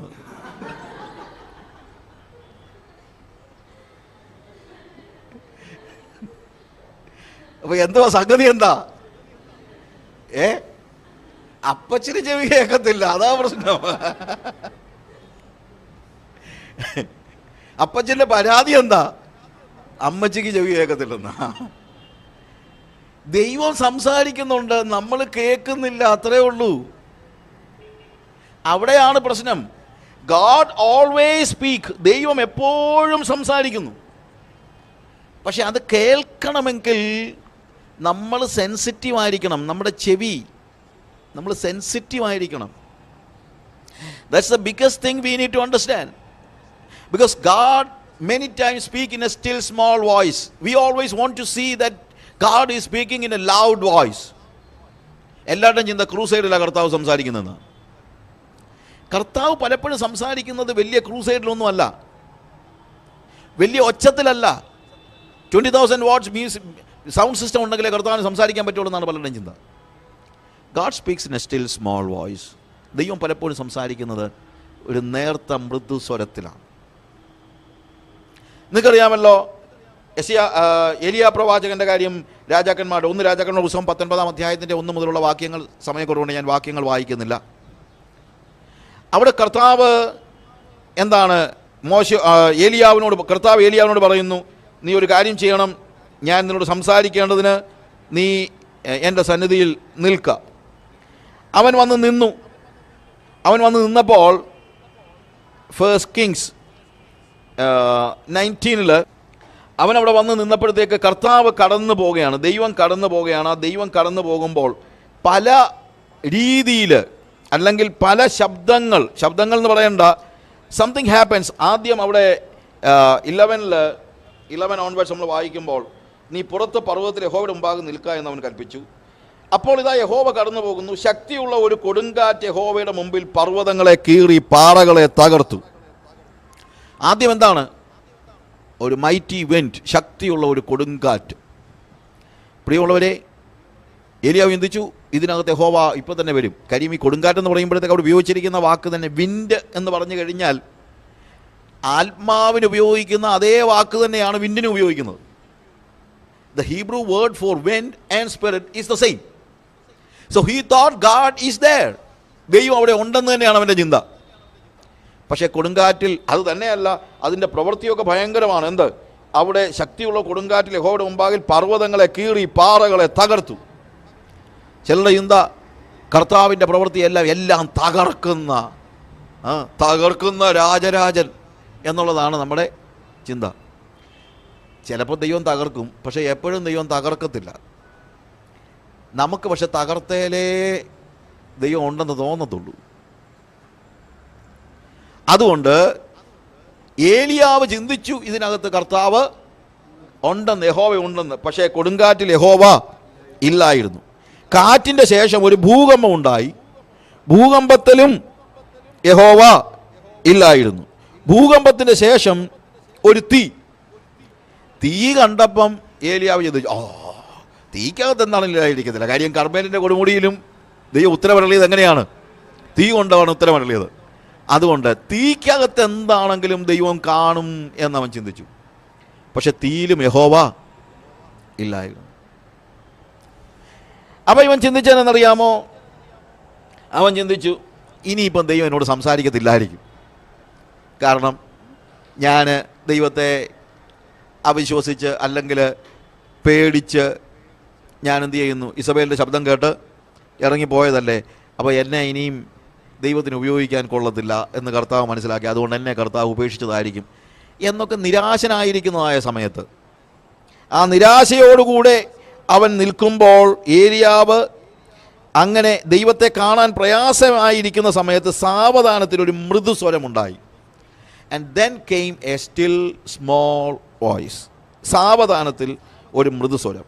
ഏലിയാവ് അത് കേട്ടിട്ട് എൻ്റെ പുതപ്പ് കൊണ്ട് മുഖം മൂടി പുറത്ത് വന്ന് ഗുഹാമുഖത്ത് നിന്നു. ഏലിയാവേ, ഇവിടെ നിനക്ക് എന്ത് കാര്യം എന്ന് ഏലിയാവിനോട് ദൈവം ചോദിക്കുന്നു. See, God deals many times not in an earthquake, not in a mighty wind, neither sometimes in a fire, but God deals or God speaks with a still small voice. ഈ സ്റ്റിൽ സ്മോൾ വോയിസ് കേൾക്കണമെങ്കിൽ അതുപോലെ സെൻസിറ്റീവായിട്ടുള്ള ചെവിക്കേ പറ്റുള്ളൂ. ഇടിമുഴക്കം എല്ലാവർക്കും കേൾക്കാം, ഭൂകമ്പം എല്ലാവർക്കും അനുഭവിക്കാം, കാറ്റെല്ലാവർക്കും അനുഭവിക്കാം, തീ എല്ലാവർക്കും കാണാം. പക്ഷേ ഒരു മൃദുസ്വരം കേൾക്കണമെങ്കിൽ ആ ശബ്ദത്തിന് വേണ്ടിയുള്ള ഒരു കാത്തിരിപ്പ് അത്യാവശ്യമാണ്. അത് കേൾക്കണമെങ്കിൽ നമ്മൾ അത് മാത്രം കേൾക്കുന്ന ഒരു സ്റ്റേജിലായിരിക്കണം. അതാണ് വലിയ ഒരു പ്രോബ്ലം എന്ന് പറയുന്നത്. പല ശബ്ദം കേട്ടുകൊണ്ടിരിക്കുന്ന ആളുകൾക്ക് ദൈവത്തിൻ്റെ ശബ്ദം കേൾക്കാനായിട്ട് പറ്റത്തില്ല. നമ്മുടെയൊക്കെ പ്രശ്നം കർത്താവ് സംസാരിക്കുന്നില്ലെന്ന് പറയുമ്പോൾ കർത്താവ് സംസാരിക്കാഞ്ഞിട്ടല്ല, കർത്താവിൻ്റെ ശബ്ദം ലോകത്തിൻ്റെ പല ശബ്ദങ്ങൾ കേൾക്കുന്നത് കൊണ്ട് അതിനകത്ത് അങ്ങ് മുങ്ങിപ്പോകുകയാണ്. പണത്തിൻ്റെ കിലുക്കം കേട്ടുകൊണ്ടിരിക്കുന്നവന് കർത്താവിൻ്റെ മൃദുസ്വരം കേൾക്കാൻ പറ്റത്തില്ല. അധികാര കസേരയുടെ പുറകെ ഓടുന്നവന് കർത്താവിൻ്റെ മൃദുസ്വരം കേൾക്കാൻ കഴിയത്തില്ല. പദവികൾ നേടിപ്പോകുന്നവന് ദൈവത്തിൻ്റെ ശബ്ദം കേൾക്കാൻ കഴിയത്തില്ല. ഫാഷൻ്റെ ശബ്ദം കേട്ട് നടക്കുന്നവർക്ക് ദൈവത്തിൻ്റെ ശബ്ദം കേൾക്കാൻ കഴിയത്തില്ല. ദൈവത്തിൻ്റെ ശബ്ദം കേൾക്കണമെങ്കിൽ ദൈവത്തിൻ്റെ ശബ്ദത്തിന് വേണ്ടി തന്നെ കാതോർത്തിരിക്കുന്ന ഒരു അനുഭവം നമുക്ക് അത്യാവശ്യമാണ്. പലപ്പോഴും ക്രൂസൈഡുകളിൽ ദൈവശബ്ദം കേൾക്കാൻ കഴിഞ്ഞില്ലെന്നിരിക്കും. ഈ ശബ്ദം കേൾക്കണമെങ്കിൽ നമ്മളും ദൈവവും മാത്രമുള്ളൊരവസ്ഥ വേണം. അത് ഞാൻ പലപ്പോഴും ആലോചിച്ചിട്ടുണ്ട്. We need a solitude. Solitude means we need to experience a solitude with God. അത് ഒരു ഡിഫറൻ്റ് ആയിട്ടുള്ളൊരു വേർഡാണ് ഞാൻ ഉപയോഗിക്കുന്നത്. ബട്ട് സ്റ്റിൽ ക്രിസ്തുവുമായിട്ടുള്ള ഒരു ഏകാന്തത. ഏകാന്തത എന്ന് പറയുമ്പോൾ ആരുമില്ലാത്ത അവസ്ഥയാണ് വാസ്തവത്തിൽ എന്ത്? ഏകാന്തത. പക്ഷേ ആ ഏകാന്തതയിലേക്കാണ് പലപ്പോഴും ദൈവം നടന്നു വരുന്നത് എന്നുള്ളത് നിങ്ങൾ മറന്നു പോകരുത്. അതുകൊണ്ട് ഓരോ വ്യക്തികളും ഓരോ വിശ്വാസിയും ദൈവശബ്ദം കേൾക്കാൻ ആഗ്രഹിക്കുന്നെങ്കിൽ ബാക്കി എല്ലാം ഉണ്ടായിക്കോട്ടെ. നിങ്ങൾ ക്രൂസൈഡിന് പൊക്കോ, പറയുന്നതെല്ലാം വിശ്വസിക്കില്ലെന്നുള്ളതേ ഉള്ളൂ, പൊക്കോ. നിങ്ങൾ സഭായോഗത്തിന് പോകണം, യോഗത്തിന് പോകുന്നത് കൂടാതെ നിങ്ങൾ കുടുംബ പ്രാർത്ഥന നടത്തണം. പക്ഷേ ഇവിടെ വെച്ചൊക്കെ ദൈവം നിങ്ങളോട് വ്യക്തിപരമായി സംസാരിക്കണമെന്ന് വലിയ നിർബന്ധമൊന്നുമില്ല. ദൈവത്തിന് നിങ്ങളോട് സംസാരിക്കാനുള്ള സമയം സംസാരിക്കണമെങ്കിൽ നിങ്ങളും ദൈവവും മാത്രമേ കാണാവൂ. അല്ലെങ്കിൽ വലിയ പ്രയാസമാണ്. മർക്കോസിൻ്റെ സുവിശേഷത്തിലെ 7-ാം അധ്യായത്തിൽ എന്താണ് A person who was def and dumb, അവനെ ദൈവം എന്ത് ചെയ്യുന്ന അവിടെ എഴുതിയിരിക്കുന്ന അറിയാമോ? ഹി ടുക്ക് ഹിം പ്രൈവറ്റ്ലി എന്ന, ജനങ്ങളുടെ മധ്യത്തിൽ നിന്ന് അവനെ വേറിട്ട് കൊണ്ടുപോയി അവനോട് ഇടപെടുകയാണ്. ദൈവത്തിൻ്റെ ശബ്ദം കേൾക്കണമെങ്കിലും ദൈവത്തിൻ്റെ ഇടപെടൽ അനുഭവിക്കണമെങ്കിലും പലപ്പോഴും ഇതുപോലെയുള്ള ഒരു വേറിട്ട ഒരു സോളിറ്റ്യൂഡ് എക്സ്പീരിയൻസ്, എൻ്റെ ഏകാന്തതയിലേക്കാണ് ദൈവം കടന്നു വരുന്നത്. കുടുംബ പ്രാർത്ഥന വേണം, പക്ഷേ കുടുംബ പ്രാർത്ഥനയിൽ പോലും പലപ്പോഴും ദൈവത്തിന് നിങ്ങളോട് സംസാരിക്കാനുള്ള വ്യക്തിപരമായ കാര്യങ്ങൾ സംസാരിക്കണമെങ്കിൽ വ്യക്തിപരമായി അവൻ്റെ അടുത്ത് നിങ്ങൾ സമയം സ്പെൻഡ് ചെയ്തേ പറ്റുള്ളൂ. ഇന്ന് പല സമയത്തും കുടുംബ പ്രാർത്ഥന തന്നെ ഇല്ല, നമുക്ക് സമയമില്ലല്ലോ. പിന്നെ ഏകാന്തത എന്ന് പറയുന്നത് രാവിലെ നേരം വെളുത്ത് എണീക്കുമ്പം കണ്ണം നിറച്ച് കർത്താവേ ഇന്നത്തെ എല്ലാ കാര്യങ്ങളും നോക്കിക്കൊണ്ട് കർത്താവേ എന്നൊന്ന് പറഞ്ഞാൽ എണീറ്റ് പോകുന്നൊന്നും അല്ല കുടുംബ ഏകാന്തത. അവിടെ കാത്തിരിക്കുന്ന ഏരിയാവിനോട് പറയുന്നത്, ഞാൻ നിൻ്റെ അടുത്തേക്ക് വരികയാണ്, അല്ലെങ്കിൽ നിന്നോട് സംസാരിക്കാൻ ആഗ്രഹിക്കുകയാണ്, നീ എൻ്റെ മുമ്പിൽ കാത്തിരിക്കുക. Be in the presence of God. ആ പ്രസൻസിൽ നമ്മൾ ബാക്കി എല്ലാ ശബ്ദത്തിന് നേരെയും കാതടച്ചേലേ പറ്റൂ. നമ്മൾ യോഹന്നാൻ്റെ സുവിശേഷം 10-ാം അധ്യായത്തിൻ്റെ 25-ാമത്തെ വാക്യം വായിക്കുമ്പോൾ, നിങ്ങളോ എൻ്റെ ആടുകളുടെ കൂട്ടത്തിലുള്ളവരല്ലായകയാൽ വിശ്വസിക്കുന്നില്ല. കർത്താവിൻ്റെ ശബ്ദം കേൾക്കാൻ കർത്താവിൻ്റെ ആടുകൾക്കേ കഴിയത്തുള്ളൂ. ഇതാണ് കർത്താവ് പറയുന്നത്. അല്ലാത്തവർക്ക് കർത്താവിൻ്റെ ശബ്ദം കേൾക്കാനായിട്ട് പറ്റത്തില്ല. അല്ലെങ്കിൽ കർത്താവിൻ്റെ ശബ്ദം കേട്ടാലും അവർക്കത് കർത്താവിൻ്റെ ശബ്ദമാണെന്ന് തിരിച്ചറിയാനോ വിശ്വസിക്കാനോ കഴിയത്തില്ല. എന്നാൽ കർത്താവിൻ്റെ ആടുകൾ എങ്ങനെയാണ്? അത് നമ്മൾ 4-ാമത്തെ വാക്യം വായിക്കുമ്പോൾ അവിടെ അവൻ തനിക്കുള്ളവയൊക്കെയും പുറത്തു കൊണ്ടുപോയ ശേഷം അവൻ അവയ്ക്ക് മുമ്പായി നടക്കുന്നു. ആടുകൾ അവൻ്റെ ശബ്ദം അറിഞ്ഞ് അവനെ അനുഗമിക്കുന്നു. അന്യന്മാരുടെ ശബ്ദം അറിയായ കൊണ്ട് അവ അന്യന്മാരെ അനുഗമിക്കാതെ വിട്ട് ഓടിപ്പോകും. എന്നാൽ ദൈവത്തിൻ്റെ ആടുകൾ, യേശുവിൻ്റെ ആടുകളാകുമ്പോഴത്തേക്ക് ഉണ്ടാകുന്ന വ്യത്യാസം, my sheep hears my voice. You do not hear my voice, you do not believe it because you are not my sheep. You can hear the voice of the lord only if you are the sheep of God. ദൈവത്തിൻ്റെ ആടുകളല്ലെങ്കിൽ നിങ്ങൾക്ക് ദൈവത്തിൻ്റെ ശബ്ദം കേൾക്കാൻ പറ്റത്തില്ല. ദൈവം അങ്ങനെ നാട്ടുകാരോട് മുഴുവൻ വർത്തമാനം പറഞ്ഞുകൊണ്ടിരിക്കുന്ന ആളല്ല. He wants to see that you are becoming his sheep, and only then you will hear the voice of the Lord. And also, എൻ്റെ ആടുകൾ എൻ്റെ ശബ്ദം കേൾക്കുന്നെന്ന് മാത്രമല്ല, അവ അത് തിരിച്ചറിയുന്നു, അത് ഡിഫറൻഷിയേറ്റ് ചെയ്യുന്നു. What does it mean differentiate ചെയ്യാന്ന് പറഞ്ഞു കഴിഞ്ഞാൽ, നിങ്ങൾ ഈ ആടുകൾ, ഇന്നത്തെ ഒരു വലിയ പ്രശ്നം എന്ന് ചോദിച്ചു കഴിഞ്ഞാൽ, പലപ്പോഴും നമ്മൾ ഉദാഹരണം പറയുമ്പോഴും പഴയ കാലത്തെ പല ഉദാഹരണവും, നമുക്കറിയാവുന്ന പല ഉദാഹരണം നമ്മുടെ പിള്ളേരോട് പറഞ്ഞാൽ മനസ്സിലാകത്തില്ല. 10-100 ആടുകളൊക്കെ ഉണ്ടായിരുന്ന, അല്ലെങ്കിൽ ഈ 10-ാം അധ്യായം വായിക്കുമ്പോൾ നമ്മൾ മനസ്സിലാക്കുന്ന ഒരു കാര്യമുണ്ട്. ഓരോ ഇടയനും കുറച്ച് ആടുകളുണ്ട്, അതുപോലെ പല ഇടയന്മാർക്ക് പല ആടുകളുണ്ട്. ഈ ആടുകളെല്ലാം കൂടെ ഒരുമിച്ചായിരിക്കും ചിലപ്പോൾ മേയാൻ പോകുന്നത്. അല്ലെങ്കിൽ ഒരാലയിൽ തന്നെ പല ഇടയന്മാരുടെ ആടുകൾ ഒരുമിച്ച് കഴിയുന്നുണ്ട്. ഈ ഇടയൻ ആടുകളെ കൂട്ടിക്കൊണ്ട് പോകാൻ വരുമ്പോൾ ഓരോ ആടിൻ്റെയും പേര് വിളിക്കുമ്പോൾ ആ ആട് ഇറങ്ങി വരും. 150 ആടുകൾ ഒരുമിച്ച് കിടക്കുകയാണെങ്കിൽ ഒരിടയന് 15 ആടേ ഉള്ളെന്ന് വെച്ചു. ഇയാൾ ചെന്ന് ഈ 15 എണ്ണത്തിൻ്റെ പേര് വിളിക്കുമ്പോൾ ഓരോ ആടായിട്ട് ഇറങ്ങി വരുമെന്നാണ് പറയുന്നത്. അതിപ്പം കാട്ടിൽ പോയാൽ ഇതുപോലെ തന്നെയാണ്. കാട്ടിൽ ഈ ആടിനെ വിട്ട് കഴിഞ്ഞിട്ട് ഈ ആടിനെ വിളിച്ചാൽ മതി, ആടിങ്ങി തിരിച്ചു പോരും. പക്ഷേ ഒരു ദിവസം കൊണ്ട് നടക്കുമോ? ഞാനിപ്പോൾ ഒരു ആടിനെ വാങ്ങിച്ചെന്ന് വയ്ക്കുക. ആരുടെ ഒരു ആട്ടിൻകുട്ടിയെ വാങ്ങിച്ചു, അതിൻ്റെ പേര് മണിക്കുട്ടി എന്നായിരുന്നു വയ്ക്കുക. ഞാൻ അതിനെ വാങ്ങിച്ചിട്ട് മേരിക്കുട്ടി എന്നങ്ങ് പേരിട്ടു. പിറ്റേ ദിവസം ഉടനെ തന്നെ ഞാൻ ഈ ആടിനെ മേരിക്കുട്ടി എന്ന് വിളിച്ചാൽ ഉടനെ തന്നെ മേരിക്കുട്ടി വരുമോ? അതിനറിയത്ത് പോലും ഇല്ല അത് മേരിക്കുട്ടിയാണെന്നുള്ളത്. അത് ചിന്തിച്ചിരുന്നത് എന്താണെന്നാണ്, അത് മണിക്കുട്ടിയാണെന്നാണ്. പക്ഷേ മേരിക്കുട്ടി എന്ന് വിളിച്ചതിനെ തീറ്റി കൊടുക്കുകയും മേരിക്കുട്ടി എന്ന് വിളിച്ചതിനെ തലോടുകയും മേരിക്കുട്ടി എന്ന് വിളിച്ചതിനെ ഓമനിക്കുകയൊക്കെ ചെയ്തപ്പോൾ ആടിന് മനസ്സിലായി ഞാൻ മേരിക്കുട്ടിയാണ്. അങ്ങനെ മനസ്സിലായി കഴിഞ്ഞാൽ പിന്നീട് എന്താണ്, ഈ ഇടയൻ വിളിക്കുമ്പോൾ എന്ത് ചെയ്യും? അതിന് മനസ്സിലാകും എന്നെ വിളിക്കുന്നു. ഈ ആടുകൾ തീറ്റി തിന്നുകൊണ്ടിരിക്കുന്ന കൂട്ടത്തിൽ ചിലപ്പം ഇടയൻ വിളിക്കും മേരിക്കുട്ടി. നിങ്ങൾ ശ്രദ്ധിക്കാനിവിടെ ആടും കൂട്ടമൊന്നും ഇല്ലാത്തതുകൊണ്ട് നിങ്ങൾക്ക് പറ്റത്തില്ലായിരിക്കും. പക്ഷേ ഞാൻ ശ്രദ്ധിച്ചാൽ മനസ്സിലാക്കാൻ പറ്റുന്നൊരു കാര്യമുണ്ട്. ഈ വിളി കേൾക്കുമ്പോൾ ആടിൻ്റെ ചെവി ഇങ്ങനെ സ്ട്രെയിറ്റൻ ചെയ്തു വരും. ഡ്രിങ് എന്ന് പറഞ്ഞ് എണീറ്റ് വരുന്നത് പോലെ കൂർത്തു വരും. എന്നാണെന്നറിയാമോ? സ്ട്രെയിറ്റൻ ചെയ്യും. What is happening? ഈ ആട് മറ്റെല്ലാ ശബ്ദങ്ങൾക്ക് നേരെയും അതിൻ്റെ കാതടയ്ക്കുകയാണ്. It closes its ears to all other noises. And the second time when the shepherd calls Marykutty എന്ന് വിളിക്കുമ്പോൾ നലച്ചോണ്ട് ഒറ്റ ഓട്ടമാണ്. ബിക്കോസ് ആട് അതിൻ്റെ ശബ്ദം എന്ത് ചെയ്തു? തിരിച്ചറിഞ്ഞു. ഇതാണ് യഥാർത്ഥത്തിലുള്ള ഇടയനും ആടും തമ്മിലുള്ള ബന്ധം. പക്ഷെ അത് ഈ ശബ്ദം കേൾക്കാൻ കുറുക്കു വഴിയൊന്നുമില്ല. എങ്ങനെയാണ് കർത്താവിൻ്റെ ശബ്ദം നമ്മൾ തിരിച്ചറിയുന്നറിയാമോ? ഇൻറ്റിമസിയിലൂടെ മാത്രമേ ഉള്ളൂ.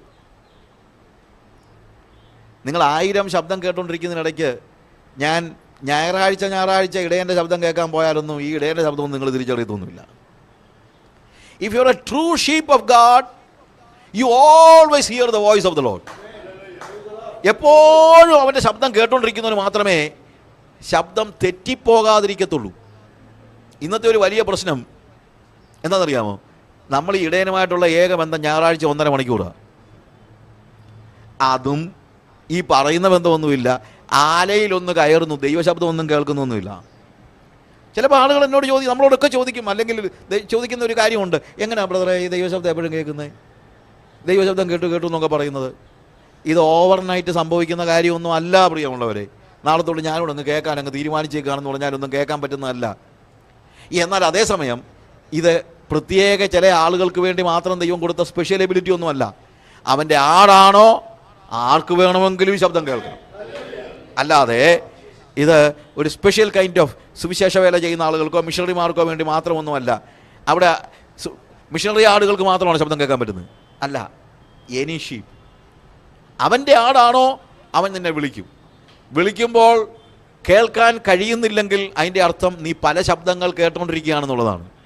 അതുകൊണ്ട് ആദ്യം ആ ലോകത്തിൻ്റെ നോയ്സസ്, ബഹളങ്ങളും, ലോകത്തിൻ്റേത് ബഹളമാണ്, അവൻ്റേത് ശബ്ദമാണ്. The world and it's noises, Jesus and his voice. ആ നോയ്സസിന് നേരെ ചെവി അടയ്ക്കുമ്പോൾ മാത്രമേ യഥാർത്ഥത്തിൽ കർത്താവിൻ്റെ ശബ്ദം കേൾക്കാൻ കഴിയത്തുള്ളൂ. ഇന്ന് പകലിൽ ആർക്കെങ്കിലും ദൈവശബ്ദം കേൾക്കാൻ കഴിയുന്നില്ലെന്ന് തോന്നുന്നെങ്കിൽ, അത്രയും തോന്നിയാൽ തന്നെ ഭാഗ്യം. ദൈവശബ്ദം കേൾക്കാൻ കഴിയുന്നില്ലെന്ന് തോന്നുന്നില്ലെങ്കിൽ മനസ്സിലാക്കണം, കർത്താവെ, ഞാൻ പല ശബ്ദങ്ങൾക്ക് നേരെ കാത് തുറന്ന് വെച്ചിരിക്കുന്നത് കൊണ്ട് എനിക്ക് ദൈവശബ്ദം കേൾക്കാനായിട്ട് കഴിയുന്നില്ല. അതുകൊണ്ട് ഇന്ന് പകലിൽ ഞാൻ പണത്തിന് നേരെയും പദവികൾക്ക് നേരെയും ഭാവിയെക്കുറിച്ചുള്ള ആശങ്കയ്ക്ക് നേരെയും പിശാചിൻ്റെ വാക്കുകൾക്ക് നേരെയും മോസ്റ്റ് ഓഫ് ദ ടൈം ഈ വറീസൊക്കെ കൊണ്ടുതരുന്ന ആരാണെന്നറിയാം? It is the devil. It's a devil.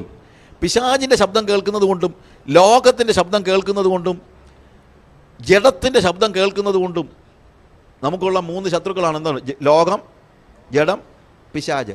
അവരുടെ ശബ്ദം കേട്ടുകൊണ്ടിരിക്കുന്നത് കൊണ്ട് we fail to hear the voice of God. We just hear the noises of the world, the devil and our flesh. നമ്മുടെ ജഡത്തിൻ്റെ, ബിക്കോസ് നമ്മുടെ ജഡത്തിൻ്റെ സുഖങ്ങളാണ് നമുക്കിന്ന്, ആ ശബ്ദമാണ് എപ്പോഴും കൂടുതൽ കേൾക്കുന്നത്. നമുക്ക് കൂടുതൽ സുഖം വേണം, കൂടുതൽ കംഫർട്ട്സ് വേണം, കൂടുതൽ ലക്ഷറി വേണം, കൂടുതൽ കാര്യങ്ങൾ വേണം. ക്രെഡിറ്റ് കാർഡ് മുഴുവൻ ഫില്ല് ചെയ്തിട്ട് പിന്നെയും അടുത്ത ക്രെഡിറ്റ് കാർഡ് നോക്കും. എന്തിനാണെന്നറിയാമോ? ജഡത്തെ സുഖിപ്പിക്കാൻ വേണ്ടിയാണ്. ജഡത്തെ സുഖിപ്പിക്കാൻ നോക്കുന്നവൻ ജഡത്തിൻ്റെ ശബ്ദമാണ് കേൾക്കുന്നത്, ജഡത്തിൻ്റെ ബഹളം. നമുക്കറിയാമല്ലോ, ലോകം ബഹളമാണ് തരുന്നത്. ടെലിവിഷൻ തുറന്നാൽ, ഇൻ്റർനെറ്റ് തുറന്നാൽ, എന്ത് തുറന്നു കഴിഞ്ഞാലും, വഴിയിലോട്ട് ഇറങ്ങിക്കഴിഞ്ഞാൽ എല്ലാം നിങ്ങളെ മോഹിപ്പിക്കുന്ന മോഹക്കാഴ്ചകളാണ്, നിങ്ങളെ നശിപ്പിക്കാനായിട്ട് വരുന്നതാണ്. ഈ ശബ്ദങ്ങൾക്കിടയ്ക്ക്, ഈ ബഹളങ്ങൾക്കിടയ്ക്ക് ദൈവശബ്ദം കേൾക്കണമെങ്കിൽ എന്ത് വേണം? ആ ശബ്ദങ്ങളോടെല്ലാം നോ പറഞ്ഞെങ്കിൽ മാത്രമേ നിങ്ങൾക്ക് കർത്താവിൻ്റെ ശബ്ദം തിരിച്ചറിയാനായിട്ട് കഴിയുകയുള്ളൂ എന്ന് നിങ്ങൾ മനസ്സിലാക്കണം. My sheep hear my voice and they recognise my voice and they follow me. അപ്പോഴാണ് ആ ശബ്ദത്തിന് അനുഗമിക്കുവാനായിട്ട് നിങ്ങൾക്ക് കഴിയുന്നത്.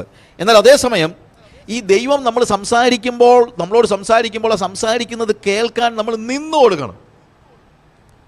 ഞാൻ മുമ്പേ പറഞ്ഞല്ലോ, കർത്താവ് സംസാരിക്കുന്നു, പക്ഷേ നമ്മൾ പലപ്പോഴും സംസാരിക്കുന്നത് കേൾക്കാൻ നിന്ന് കൊടുക്കുന്നില്ല. നമ്മുടെ ഒരു പ്രശ്നം പലപ്പോഴും നമ്മൾ അങ്ങോട്ടങ്ങ് സംസാരിച്ചുകൊണ്ടിരിക്കുകയാണെന്നുള്ളതാണ്.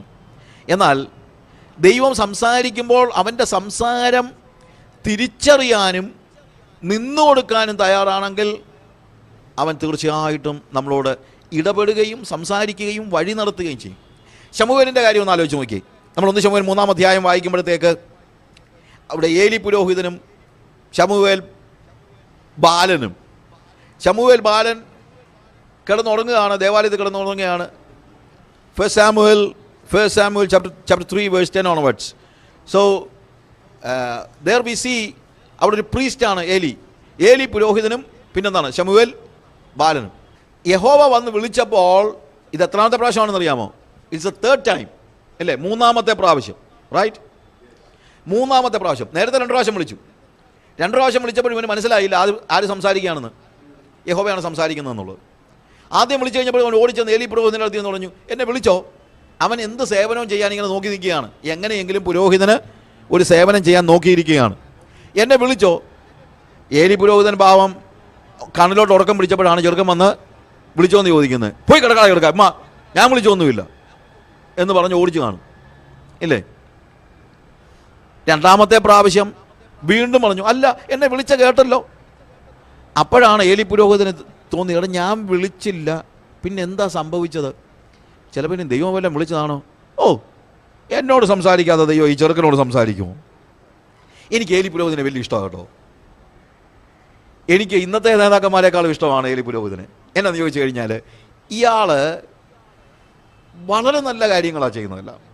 ചില മോശം കാര്യങ്ങളൊക്കെ ഉണ്ടെങ്കിലും ചില കാര്യങ്ങൾ ഇക്കാലത്ത് ഞാൻ ചിലപ്പോൾ പറയാറുണ്ട്, ഈ വേദപുസ്തകത്തിലെ ദുഷ്ടകഥാപാത്രങ്ങൾ പോലും നമ്മളെക്കാൾ നല്ലവരാണെന്ന്. വേദപുസ്തകത്തിലെ ദുഷ്ടകഥാപാത്രങ്ങൾ എന്ന് പറയുന്നതിനകത്ത് അവരൊക്കെ പലരും നമ്മളെക്കാൾ നല്ലവരാണ്. ഈ ഏലി പുരോഹിതൻ്റെ കാര്യം ഒന്ന് ആലോചിച്ചേ. ഏലി പുരോഹിതൻ്റെ പ്രശ്നം എന്ന് ചോദിച്ചു കഴിഞ്ഞാൽ, ദൈവം സംസാരിക്കുമെന്നുള്ള കാര്യം ഏലി പുരോഹിതൻ പണ്ടൊക്കെ സംസാരിച്ച് കാണുമായിരിക്കും, പക്ഷേ ഏലി പുരോഹിതൻ അങ്ങ് മറന്നുപോയി. ഈ ശമൂവേൽ ഇത്രയും നാൾ കൂടെ നടന്നിട്ട് ഒരിക്കൽ പോലും പറഞ്ഞില്ല, മോനെ ചിലപ്പോൾ ഒരു പോസിബിലിറ്റി ഉണ്ട് ദൈവം നിന്നോട് സംസാരിക്കാൻ എന്ന് പറഞ്ഞു കൊടുത്തില്ല. പറഞ്ഞു കൊടുക്കാഞ്ഞതിൻ്റെ കാര്യം എന്താണ്? ഇയാൾ തന്നെ ശബ്ദം കേൾക്കുന്നില്ല, അതാണ് പ്രശ്നം. എന്നാൽ താൻ ശബ്ദം കേൾക്കാത്തപ്പോഴും 2 പ്രാവശ്യം ശമൂവേലിനെ യഹോവ വിളിച്ചു, അല്ലെങ്കിൽ ആരാ വിളിച്ചു എന്നറിഞ്ഞപ്പോൾ ഇവൻ പെട്ടെന്ന് പറഞ്ഞു, മോനെ ഒരു പക്ഷേ അതാരായിരിക്കും? യഹോവയായിരിക്കും. ഇന്നത്തെ നേതാക്കന്മാരാണെങ്കിൽ പറഞ്ഞു കൊടുക്കുമോ? പറഞ്ഞു കൊടുക്കത്തില്ല. അവർ പറയും, എന്നോട് സംസാരിക്കാതെ ഇപ്പോൾ ചെറുക്കൻ്റെ അടുത്താ കർത്താവിൻ്റെ ഇടപാടല്ലേ, അത് വേണ്ട, അവൻ അങ്ങനെ മുകളിലൊന്നും കയറണ്ട എന്നായിരിക്കും പറയുന്നത്. പക്ഷേ അയാൾ അടുത്ത താഴ്മ നോക്കണോ? നിന്നോട് എന്നെക്കുറിച്ച് എന്തെങ്കിലും പറയുകയാണെങ്കിൽ മറച്ചു വെക്കല്ലേ കേട്ടോ, എന്നോടത് പറയണം. എത്ര ഹമ്പിളാണെന്നൊന്ന് ആലോചിച്ച് നോക്കിക്കേ. ഈ ഹ്യൂമിലിറ്റി ഇന്നത്തെ നമ്മുടെ നേതാക്കന്മാർക്ക് ഉണ്ടായിരുന്നെങ്കിൽ, നമുക്കൊക്കെ ഉണ്ടായിരുന്നെങ്കിൽ ഒന്ന് എത്ര. അതുകൊണ്ടാണ് ഞാൻ പറഞ്ഞത്, ഐ ലവ് ഹിം. പല കാര്യങ്ങളിൽ ഏലി പുരോഹിതനോട് എനിക്ക് ഭയങ്കര സ്നേഹമാണ്. കാരണം ഇത്രയും ഹ്യൂമിലിറ്റി ഇന്ന് എനിക്കുൾപ്പെടെ ഉണ്ടോ എന്ന് എനിക്ക് സംശയമാണ്. ഭയങ്കര ഹമ്പിളാണ് ഈ മനുഷ്യൻ. പിന്നെ ഈ മക്കളോടുള്ള ഒരു സ്നേഹമാണ് ഇദ്ദേഹത്തെ എല്ലാ കാര്യത്തിലും കുഴപ്പിച്ച് കളഞ്ഞെന്നുള്ളതേ ഉള്ളൂ. അത് നമുക്കും പറ്റുന്ന പലപ്പോഴും പ്രശ്നമാണ്. ഈ കുഞ്ഞുങ്ങളോടുള്ള അമിത വാത്സല്യവും അവർക്ക് വേണ്ടിയുള്ള കരുതലും, അവർ നന്നാകണമെന്നുള്ള ഇതും, അല്ലെങ്കിൽ ഇല്ലാത്ത കഴിവുകൾ, അവർക്കില്ലാത്ത കാര്യങ്ങളൊക്കെ അവരെ കൊണ്ട് ചെയ്യണമെന്ന്. അവർക്കൊന്നും പുരോഹിതനാകാനുള്ള യോഗ്യതയൊന്നുമില്ല, കോളിങ്ങും ഇല്ല. കോളിംഗ് ഇല്ലെങ്കിൽ എന്തിനാണ് ഇവനെയൊക്കെ പറഞ്ഞു വിടുന്നത്? അവൻ വേറെ പണി വരെ നോക്കട്ടെ, ഇല്ലേ? ചിലപ്പോൾ ഞാൻ പറയാറുണ്ട്, ഇപ്പം നമുക്കെല്ലാം പിള്ളേരെ എഞ്ചിനീയറിങ്ങിന് വിടുന്നു. കഴിവുള്ള പിള്ളേർ പോട്ടെ, മെറിറ്റ് പാസ്സാകുകയാണെങ്കിൽ പിള്ളേർ പൊക്കോട്ടെ. അതല്ലാതെ നമ്മളിപ്പോൾ 25 ലക്ഷം കൊടുത്ത് അഡ്മിഷൻ വാങ്ങിച്ച് അത് കഴിഞ്ഞിട്ട് 5 കൊല്ലം കൊണ്ട് 25 ലക്ഷം ഫീസും കൊടുത്ത് 50 ലക്ഷം. പക്ഷേ 4 കൊല്ലം കൊണ്ട് 25 ലക്ഷം ഫീസ് കൊടുത്തു. ഇവൻ പാസ്സാകേണ്ടതാണ്, പക്ഷേ 10 കൊല്ലം കൊണ്ടാണ് പാസ്സായത്. എല്ലാം കൂടെ വന്നപ്പോഴത്തേക്ക് 1 കോടി രൂപ നമ്മുടെ കയ്യിൽ നിന്ന് പോയി. 4 കൊല്ലം കൊണ്ട് പാസ്സാകേണ്ട എഞ്ചിനീയറിങ് 10 കൊല്ലം കൊണ്ട് പാസ്സാകുന്ന ഇവന് എഞ്ചിനീയർ ആകാൻ കോളിംഗ് ഇല്ല എന്നുള്ളത് 100% ഉറപ്പാണ്. അവന് എഞ്ചിനീയർ ആകാൻ കോളിംഗ് ഉണ്ടായിരുന്നെങ്കിൽ അവൻ 4 കൊല്ലം കൊണ്ട് തീർത്താനോ വല്ലത്. അവൻ എന്തുകൊണ്ടാണ് ഇത് തീർക്കാഞ്ഞത്? അവൻ അതിനുള്ള കോളിംഗ് ഇല്ല. പിന്നെ നമ്മളെന്തിനായി കിടന്ന് യാഗം തുടങ്ങുന്നത്? ഇനി അതല്ല, ഈ 4 കൊല്ലം കൊണ്ട് പാസ്സാകേണ്ട എഞ്ചിനീയറിങ് 10 കൊല്ലം കൊണ്ട് പാസ്സാകുന്നവൻ പാലം പണിത് അത് താഴെ പോയില്ലെങ്കിലല്ലേ ഉള്ള അത്ഭുതം. ഇപ്പോഴത്തെ മനുഷ്യരെ ഉപദ്രവിക്കാതെ അവൻ്റെ കോളിംഗ് എന്താണെന്നുള്ളത് മനസ്സിലാക്കി അതിന് പറഞ്ഞുവിട്. എന്തിനാ വെറുതെ നമ്മളുടെ നഷ്ടസ്വപ്നം? ചിലപ്പോൾ ആൾക്കാർ പറയുന്നത് കേട്ടിട്ടുണ്ട്, എനിക്ക് IIT പോകണമെന്നുണ്ടായിരുന്നു, അത് പറ്റിയില്ല, എനിക്ക് ITI പോകാൻ പറ്റുള്ളൂ, എന്നാൽ പിന്നെ എൻ്റെ മോനെ IIT തന്നെ വിട്ടിട്ടേ ഉള്ളൂ എന്ന് പറയുന്ന നമ്മുടെ നഷ്ടസ്വപ്നങ്ങൾ ഈ പിള്ളേരുടെ മേൽ അടിച്ചേൽപ്പിക്കുന്ന ഈ സംഭവം അങ്ങ് നിർത്തണമെന്ന്. ഓരോരുത്തർക്കും ഓരോ കോളിംഗ് ഉണ്ട്. ഏലി പുരോഹിതൻ അവൻ്റെ മക്കളെ അവരുടെ രീതിയിൽ അങ്ങ് വിട്ടാൽ മതിയായിരുന്നു. എന്തിനാണ് ഈ റിലീജിയസ് കാര്യങ്ങളിലൊക്കെ? അവർ റിലീജിയസ് അല്ലല്ലോ, എന്തിനാണ് ഇത് പിടിച്ചേൽപ്പിക്കാൻ നോക്കിയത്? That is the only mistake he did in his life. എന്നാൽ ശമൂവേൽ ബാലനോട് പറഞ്ഞു, ഇനി നീ വിളിക്കുകയാണെങ്കിൽ എന്ത് പറയണം? അടിയനിതാ, അടിയനോട് അരുളി ചെയ്യണമേ, അടിയൻ കേൾക്കുന്നു. സ്പീക്ക് ടു മീ, ദൈ സെർവന്റ് ഹിയേഴ്സ്. ഞാൻ കേൾക്കുന്നു. വാട്ട് ഡസ് ഇറ്റ് മീൻ? ഞാൻ കേൾക്കുന്നു. കേൾക്കുന്നു പറഞ്ഞു കഴിഞ്ഞാൽ എന്താ? ഞാൻ ചെവിക്ക് കേൾക്കുന്നു എന്നുള്ള അർത്ഥമാണോ? ഒരു ചെറുക്കൻ പറഞ്ഞത്, ഒരു ചെറുക്കൻ്റെ അമ്മ ഭയങ്കര പരാതി, പാസ്റ്റർ എന്നപ്പോഴത്തേക്ക് ഭയങ്കര പരാതി, എൻ്റെ പാസ്റ്ററേ ഇവൻ എന്തോ പറഞ്ഞാലും കേൾക്കത്തില്ല. എന്നാൽ ചെറുക്കൻ പറഞ്ഞു, അമ്മേ ചുമ്മാ എന്നെക്കുറിച്ച് അപവാദം പറയില്ല കേട്ടോ. പിന്നെ ഞാൻ അപവാദമാണ് പറഞ്ഞത്, പിന്നെ അല്ലാതെ അമ്മ പറഞ്ഞു, ഞാൻ എന്നെ പഠനമാണോ, എനിക്ക് എന്നെ കേൾക്കാൻ വയ്യായോ? ഞാൻ അനുസരിക്കുന്നില്ലെന്നുള്ളതേ ഉള്ളൂ. ഞാൻ അമ്മ പറയുന്നതെല്ലാം കേൾക്കുന്നുണ്ടെന്ന്. ഇല്ലേ? അമ്മ പറഞ്ഞെന്താ, ഇവൻ എന്ത് പറഞ്ഞാലും കേൾക്കത്തില്ലെന്ന്. അവൻ പറഞ്ഞു ഞാൻ പൊട്ടനൊന്നുമല്ല, ഞാൻ അനുസരിക്കത്തില്ലെന്നുള്ളതേ ഉള്ളൂ. അപ്പോൾ ഇവിടെ ഐ സ്പീക്ക് ടു മീ ദൈ സെർവൻറ്റ് ഹിയേഴ്സ്, അരുളി ചെയ്യണമേ അടിയൻ കേൾക്കുന്നു എന്ന് പറഞ്ഞു കഴിഞ്ഞാൽ ശമൂവേൽ പറയുന്നത് ഞാൻ അനുസരിക്കാൻ തയ്യാറാണ് എന്നുള്ളതാണ്. I am ready to obey എന്നുള്ളതാണ്. I am ready to obey. അത് നീ പറയണം, പറയാനൊരു അവസരം കൊടുക്കണം. ഇവൻ 2 പ്രാവശ്യം വിളിച്ചപ്പോഴും അവൻ എന്ത് ചെയ്തില്ല? ദൈവം അവനോട് സംസാരിക്കാൻ അവസരം കൊടുത്തില്ല. ഇത് പറയുമ്പോഴാണ് അവൻ അവസരം കൊടുക്കുകയാണ്. സ്പീക്ക് ടു മീ, എന്നോടൊന്ന് സംസാരിക്കും. നമ്മുടെ ഒരു വലിയ പ്രശ്നം എന്നറിയാമോ? നമ്മൾ ദൈവത്തിന് സംസാരിക്കാൻ ജന്മം ചെയ്ത അവസരം കൊടുക്കത്തില്ല. നമ്മളങ്ങ് പറഞ്ഞുകൊണ്ടിരിക്കും. ഈ പാഠമേലടിസ്ഥാനം എന്ന് പറഞ്ഞ പുസ്തകത്തിനകത്ത് ഞാനൊരു സ്റ്റോറി പറഞ്ഞിട്ടുണ്ട്. ഒരു സ്ത്രീ ഡിവോഴ്സിന് വേണ്ടി കേസ് ഫയൽ ചെയ്തു. അതിന് കാരണമായിട്ട് പറഞ്ഞത് 12 വർഷമായി കല്യാണം കഴിഞ്ഞിട്ട് ഇന്ന് വരെയും എൻ്റെ ഭർത്താവിനോട് സംസാരിച്ചിട്ടില്ല.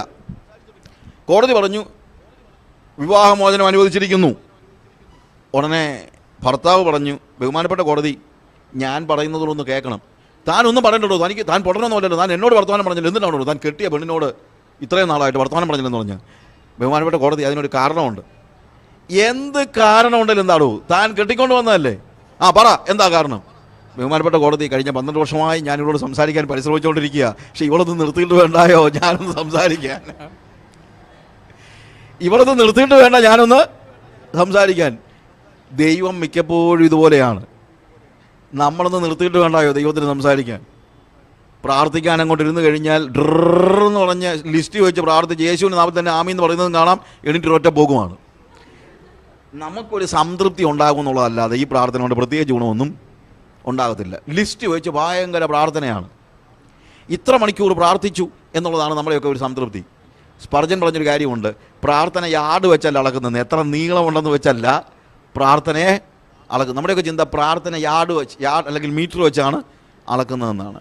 C when you pray, sit there, hear the voice of God. ദൈവത്തിൻ്റെ ശബ്ദം നിങ്ങൾ കേൾക്കണം. കേൾക്കണമെങ്കിൽ എന്ത് വേണം? അനുസരിക്കാൻ തയ്യാറാണ് എന്ന് പറയണം. കർത്താവേ അടിയനോട് അരുളി ചെയ്യണമേ, അടിയൻ കേൾക്കുന്നു എന്ന് പറയാൻ ദൈവസന്നിധിയിൽ തയ്യാറാകുമ്പോഴാണ് ദൈവം സംസാരിക്കുന്നത്. ഇനി മറ്റൊരു കാര്യം കൂടെ ഉണ്ട്. അതെന്താണെന്ന് ചോദിച്ചു കഴിഞ്ഞാൽ, നമ്മൾ കേൾക്കണമെങ്കിലും പലർക്കും കേൾക്കാൻ ആഗ്രഹമുണ്ടെങ്കിലും ചെവി അടച്ചു വെച്ചിരിക്കുകയാണ്. ഇപ്പോൾ യാക്കോബൻ ലേഖനത്തിൽ പറയുന്നൊരു കാര്യമുണ്ട്. എന്താണ്? നിങ്ങൾ കേൾപ്പാൻ വേഗതയും പറവാൻ താമസവും കോപത്തിന് താമസവും ഉള്ളവർ ആയിരിക്കട്ടെ. നിങ്ങൾ കേൾപ്പാൻ വേഗതയും പറവാൻ താമസവും കോപത്തിന് താമസവും ഉള്ളവർ ആയിരിക്കട്ടെ. നമ്മൾ പറയാൻ താമസമുള്ളവരായിരിക്കണമെന്നാണ് പറയുന്നത്. കേൾക്കാൻ വേഗതയുള്ളവരായിരിക്കണം. ഇത് സാമാന്യ ജീവിതത്തിൽ പോലും ശരിയാണ്. എപ്പോഴും ഏറ്റവും നല്ലത് കുറച്ച് സംസാരിക്കുന്നതാണ്. പിന്നെ വേറൊരു തമാശ എന്ന് പറഞ്ഞു കഴിഞ്ഞാൽ, അങ്ങനെ എപ്പോഴും അങ്ങോട്ട് സംസാരിച്ചുകൊണ്ടിരിക്കുന്ന ആൾ നിങ്ങൾക്ക് ഇഷ്ടമാണോ? നിങ്ങൾക്കൊരു കൂട്ടുകാരി ഉണ്ടെന്ന് വെക്കുക, നിങ്ങൾ 1 മണിക്കൂർ സ്പെൻഡ് ചെയ്തു, 59 മിനിറ്റുകൾ അവർ സംസാരിക്കുകയും നിങ്ങൾ എന്തെങ്കിലും പറയാൻ ചെല്ലുമ്പോഴല്ല നിങ്ങൾ ഞാൻ പറയട്ടെ എന്ന് പറയുകയും ചെയ്യുന്ന ഒരാളോട് നിങ്ങൾക്ക് ഭയങ്കര ഇഷ്ടമാണോ? ആണോ? നിങ്ങൾ പറയുന്നത് കേൾക്കുന്നവരെയാണ് നിങ്ങൾക്ക് എന്താണെങ്കിലും ഇഷ്ടം. Am I right? അങ്ങനെയാണ് ദൈവത്തിനും അങ്ങനല്ലെന്ന് ഞാൻ ചോദിക്കുന്നത്. ദൈവത്തിനും അങ്ങനല്ലേ? That's the reason why I say if you pray 1 hour, hear 2 hours. നിങ്ങൾ 1 മണിക്കൂർ പ്രാർത്ഥിക്കുകയാണെങ്കിൽ 2 മണിക്കൂറെങ്കിലും വേദോസം വായിക്കണം. കാര്യം വചനം വായിക്കുമ്പോൾ എന്താണ് സംഭവിക്കുന്നത്?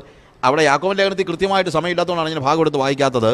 അവിടെ കൃത്യമായിട്ട് പറയുന്നത് വചന കേൾവിയെക്കുറിച്ച് പറയുമ്പോഴാണ് പറയുന്നത്, നിങ്ങൾ കേൾപ്പാൻ വേഗതയുള്ളവരും പറവാൻ താമസമുള്ളവരായിരിക്കട്ടെ. അതുകൊണ്ട് നിങ്ങൾ എല്ലാ അഴുക്കും ദുഷ്ടതയുടെ ആധിക്യവും വിട്ട് ദൈവത്തിൻ്റെ വചനം സൗമ്യതയോടുകൂടെ ഉൾക്കൊള്ളുമെന്നാണ് പറയുന്നത്. എല്ലാ അഴുക്കും, അവിടെ റുപാരിയോസ് എന്ന് പറഞ്ഞൊരു വാക്കാണ് അവിടെ ഉപയോഗിച്ചിരിക്കുന്നത്, അഴുക്ക്. ആ റുപാരിയോസ് എന്നുള്ള വാക്കൊരു മെഡിക്കൽ ടേമാണ്. റുപാരിയോസ് എന്ന് പറയുന്നത് ചെവിക്കായത്തിന് പറയുന്ന കാര്യമാണ്. ചെവിക്കായം, ഇയർ വാക്സ്. അഴുക്ക് എന്ന് പറയുമ്പോൾ അവിടെ പറഞ്ഞിരിക്കുന്ന വാക്ക് ഒരു മെഡിക്കൽ ടേമാണ്, റുപാരിയോസ്. റുപാരിയോസ് എന്ന് പറയുന്നത് എന്താണ്? ചെവിക്കായം. അപ്പോൾ അതുകൊണ്ട് വചന കേൾവിക്ക് നിങ്ങൾ എന്തോ ചെയ്യണമെന്ന് പറഞ്ഞിരിക്കുന്നത്? ചെവിക്കായം എടുത്ത് കളയണമെന്ന്. ഡോക്ടറുടെ അടുത്ത് കൊണ്ടുപോയി ENTയുടെ അടുത്ത് കൊണ്ടുപോയി കളയുന്ന കാര്യമല്ല. വചന കേൾവിയെ അത് കളയണം, അത് നല്ലതാണ്. വചന കേൾവിയെ തടയുന്ന എല്ലാ അഴുക്കും യു അണ്ടർസ്റ്റാൻഡ്? വചന കേൾവിയെ തടയുന്ന എല്ലാ അഴുക്കും നിങ്ങൾ എടുത്തു കളയണം. എന്നാലേ നിങ്ങൾക്ക് എന്താണ് ശരിയായ നിലയിൽ അത് ഉള്ളിലേക്ക് ചെല്ലുകയുള്ളൂ.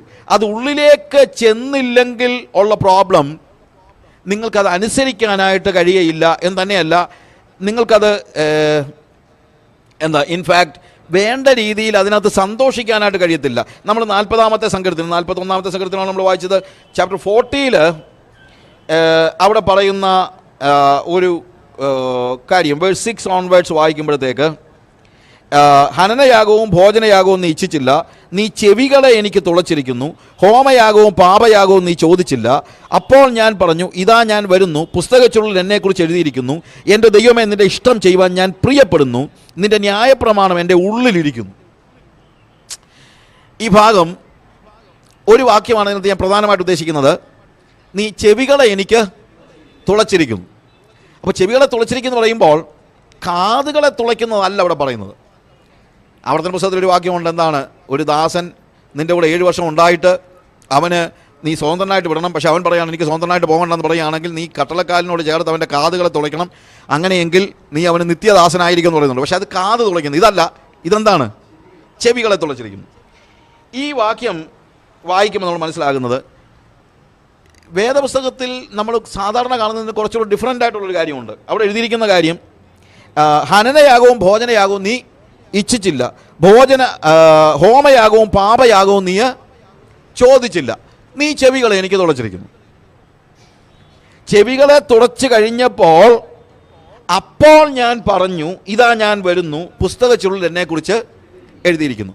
കൺസ്ട്രക്ഷനിലൊരു ചെറിയ ഒരു ഡിഫറൻസ് ഉണ്ട് മലയാളം ബൈബിളിനകത്ത്. അതുകൊണ്ടാണ് ഞാൻ പറഞ്ഞത്, ഹനനയാഗവും ഭോജനയാഗവും നീ ഇച്ഛിച്ചില്ല, ഹോമയാഗവും പാപയാഗവും നീ ചോദിച്ചില്ല, നീ ചെവികളെ എനിക്ക് തുളച്ചിരിക്കുന്നു. അങ്ങനെയാണ് ഇത് വായിക്കേണ്ടത്. നീ ചെവികളെ എനിക്ക് തുളച്ചിരിക്കുന്നു. അപ്പോൾ ഞാൻ പറഞ്ഞു, ഇതാ നിൻ്റെ ഇഷ്ടം ചെയ്യുവാൻ ഞാൻ പ്രിയപ്പെടുന്നു, നിൻ്റെ ന്യായപ്രമാണം എൻ്റെ ഉള്ളിലിരിക്കുന്നു. അവിടെയും വാക്യം തിരിച്ചു മറിച്ചുമാണ്. അപ്പോൾ ഞാൻ പറഞ്ഞു, നിൻ്റെ ന്യായപ്രമാണം എൻ്റെ ഉള്ളിലിരിക്കുന്നു, എന്താണ്? നിൻ്റെ ഇഷ്ടം ചെയ്യുവാൻ ഞാൻ പ്രിയപ്പെടുന്നു. അതിൻ്റെ കൺസ്ട്രക്ഷൻ്റെ ഡിഫറൻസ് മനസ്സിലായല്ലോ. ഓക്കെ.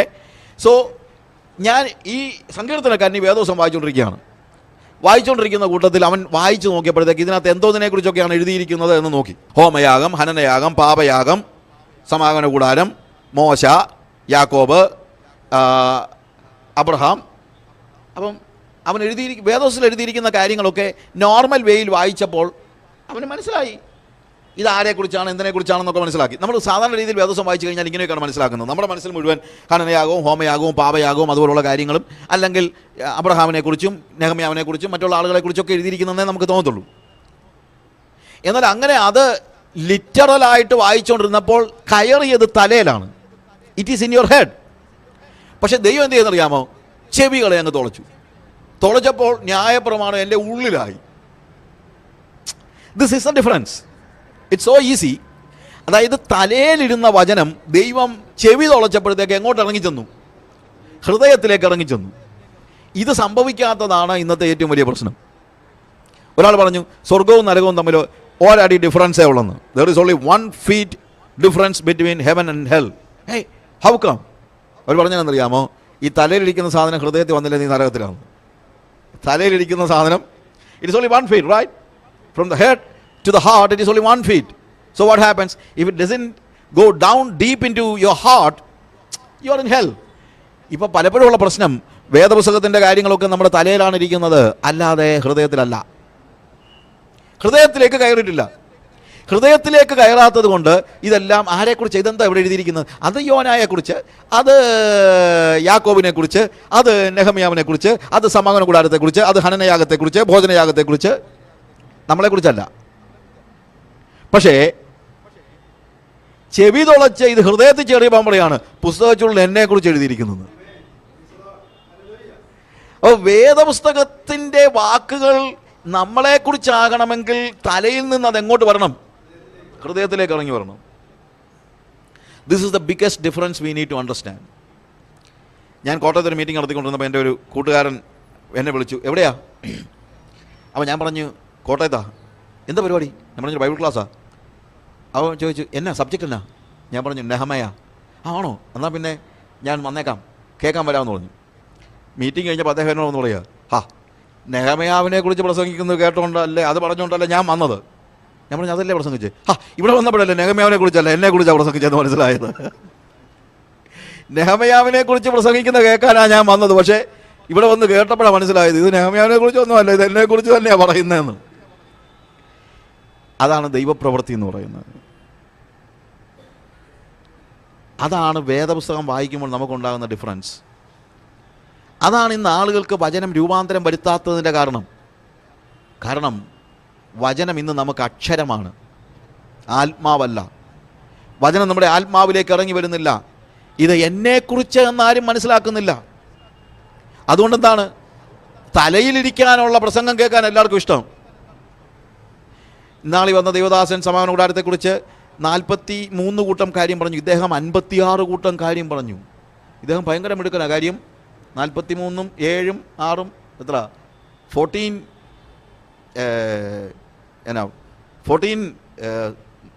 പോയിന്റ്സ് എക്സ്ട്രാ ഇദ്ദേഹം പറഞ്ഞു കേട്ടോ. സമാഗമന കൂടാരത്തെക്കുറിച്ച് പറഞ്ഞുകൊണ്ടിരുന്നു കഴിഞ്ഞാൽ നമ്മുടെ ആത്മീയതയിൽ ഒന്നും സംഭവിക്കാനില്ല. Unless and otherwise you understand it is about me that is written in the word of God. വചനം വായിക്കുമ്പോൾ എന്നെക്കുറിച്ചാണ് പറഞ്ഞതെന്ന് തിരിച്ചറിയാൻ കഴിയുമ്പോൾ, and then again it goes to the heart. ഹൃദയത്തിലേക്ക് ചെല്ലുന്നതുകൊണ്ടുണ്ടാകുന്ന പ്രത്യേകം എന്നറിയാമോ? So I delight to do thy will. എന്നെക്കുറിച്ചാണ് എഴുതിയിരിക്കുന്നതെന്നുള്ളത് തന്നെയല്ല, പുസ്തകച്ചുരുളിൽ എന്നെക്കുറിച്ച് എഴുതിയിരിക്കുന്നു, ദൈവമേ നിന്റെ ഇഷ്ടം ചെയ്യുവാൻ ഞാൻ പ്രിയപ്പെടുന്നു. What does it mean? പുസ്തകച്ചുരുളിൽ എഴുതിയിരിക്കുന്നത് എന്നെക്കുറിച്ചാണ് തന്നെയല്ല, പുസ്തകച്ചുരുളിൽ എഴുതിയിരിക്കുന്നത് എന്നെക്കുറിച്ചുള്ള ദൈവത്തിൻ്റെ ഇഷ്ടമാണ്. അല്ലാതെ മനുഷ്യനെ ദൈവം സൃഷ്ടിച്ച കാര്യങ്ങൾ എഴുതിയിട്ടുള്ള അർത്ഥത്തിലല്ല. ദൈവത്തിന് എന്നെക്കുറിച്ചുള്ള ഇഷ്ടം എന്താണ്? What God wants me to do, what is his desire about my life, and that is clearly written in the word of God. When you read the word, you will understand what God wants you to do. ഞാൻ എന്ത് ചെയ്യണമെന്നുള്ളത് ഞാൻ മനസ്സിലാക്കുന്നത് വചനത്തിൽ എന്നെക്കുറിച്ചുള്ള ദൈവത്തിൻ്റെ ഇഷ്ടം ഇതിനകത്ത് പറഞ്ഞിരിക്കുന്നത് തിരിച്ചറിയുമ്പോഴാണ്. So I delight to know thy will. I delight to do thy will. I know that it is written about me. ഞാൻ മനസ്സിലാക്കുന്നു ഇത് എന്നെക്കുറിച്ചാണ് എഴുതിയിരിക്കുന്നത്. And I delight to do thy will. എന്നുള്ളതെന്നറിയാമോ? ഡിലൈറ്റ് ഉണ്ടാകുന്നത് തലയിലല്ല, ഡിലൈറ്റ് ഉണ്ടാകുന്നത് ഹൃദയത്തിലാണ്. You understand? പലപ്പോഴും ക്രിസ്തീയ ജീവിതം എന്ന് പറയുന്നത് ഒരു ബേർഡനായിട്ടാണ് ആൾക്കാർ പറയുന്നത്. ചിലപ്പോൾ ആളുകൾ പറയുന്നത് കേട്ടിട്ടുണ്ട്, എന്താ പറയാനാ ബ്രദറെ, രക്ഷിക്കപ്പെട്ടുപോയില്ലേ ബ്രദറെ എന്ന്. രക്ഷിക്കപ്പെട്ടുപോയില്ലേ എന്ന് വെച്ച് കഴിഞ്ഞാൽ ഇത് ഏതാണ്ട് പെട്ടുപോയെന്നാ കാര്യം. അയ്യോ ഇങ്ങനെയൊക്കെ എങ്ങനെ ജീവിക്കുന്നത്? അങ്ങ് ബേർഡനാണ്. It's a burden if it is in your head. ഇത് നിങ്ങളുടെ തലയിലാണെങ്കിൽ ഇത് നിങ്ങൾക്ക് എപ്പോഴും എന്തായിരിക്കും? ബേർഡൻ ആയിരിക്കും. The commandments that is written in the Bible, if you understand it only through your head, it is a burden. അയ്യോ അങ്ങനെയും ചെയ്യാൻ പറ്റിയല്ലേ, ഇതും പറ്റത്തില്ലേ, അങ്ങനെയും പറഞ്ഞിട്ടുണ്ടോ വേദോസത്തിൽ? എൻ്റെ ദൈവം പിന്നെ എങ്ങനെ മനുഷ്യൻ ജീവിക്കുന്നത്? It's a burden. But if it is from the heart, it is not a burden at all. ഹാർട്ടിൽ നിന്നാണ് നമുക്ക് സ്നേഹം ഉണ്ടാകുന്നത്, ഡിലൈറ്റ് ഉണ്ടാകുന്നത്, everything. If you love God with all your heart, then nothing that you do for him is not a burden at all. It's a delight. അത് കൽപ്പനയായതുകൊണ്ടല്ല. കൽപ്പന ആണോ എന്ന് ചോദിച്ചാൽ may be it is A commandment. പക്ഷേ ഈ കമാൻഡ്മെൻ്റ് ഒക്കെ ഒരു കാലഘട്ടത്തിലേക്കേ ഉള്ളൂ. കുറച്ച് കഴിയുമ്പോഴത്തേക്ക് കമാൻഡ്മെൻ്റ് ഒന്നും വർക്ക് ചെയ്തില്ല, അതിൻ്റെ ആവശ്യമില്ല. പകരം എന്താണ്? ചട്ടത്തിലുള്ളത് അല്ലെങ്കിൽ കൽപ്പനയായി എഴുതപ്പെട്ടിരിക്കുന്നത് ഹൃദയത്തിൽ എഴുതപ്പെട്ട് കഴിയുമ്പോൾ പിന്നെ ഇത് ചെയ്യാൻ എന്താണ്? ഇത് പുസ്തകത്തിലിരിക്കുമ്പോഴാണ്. പഴയ നിയമവും പുതിയ നിയമവും തമ്മിലുള്ള വ്യത്യാസം അതാണ്.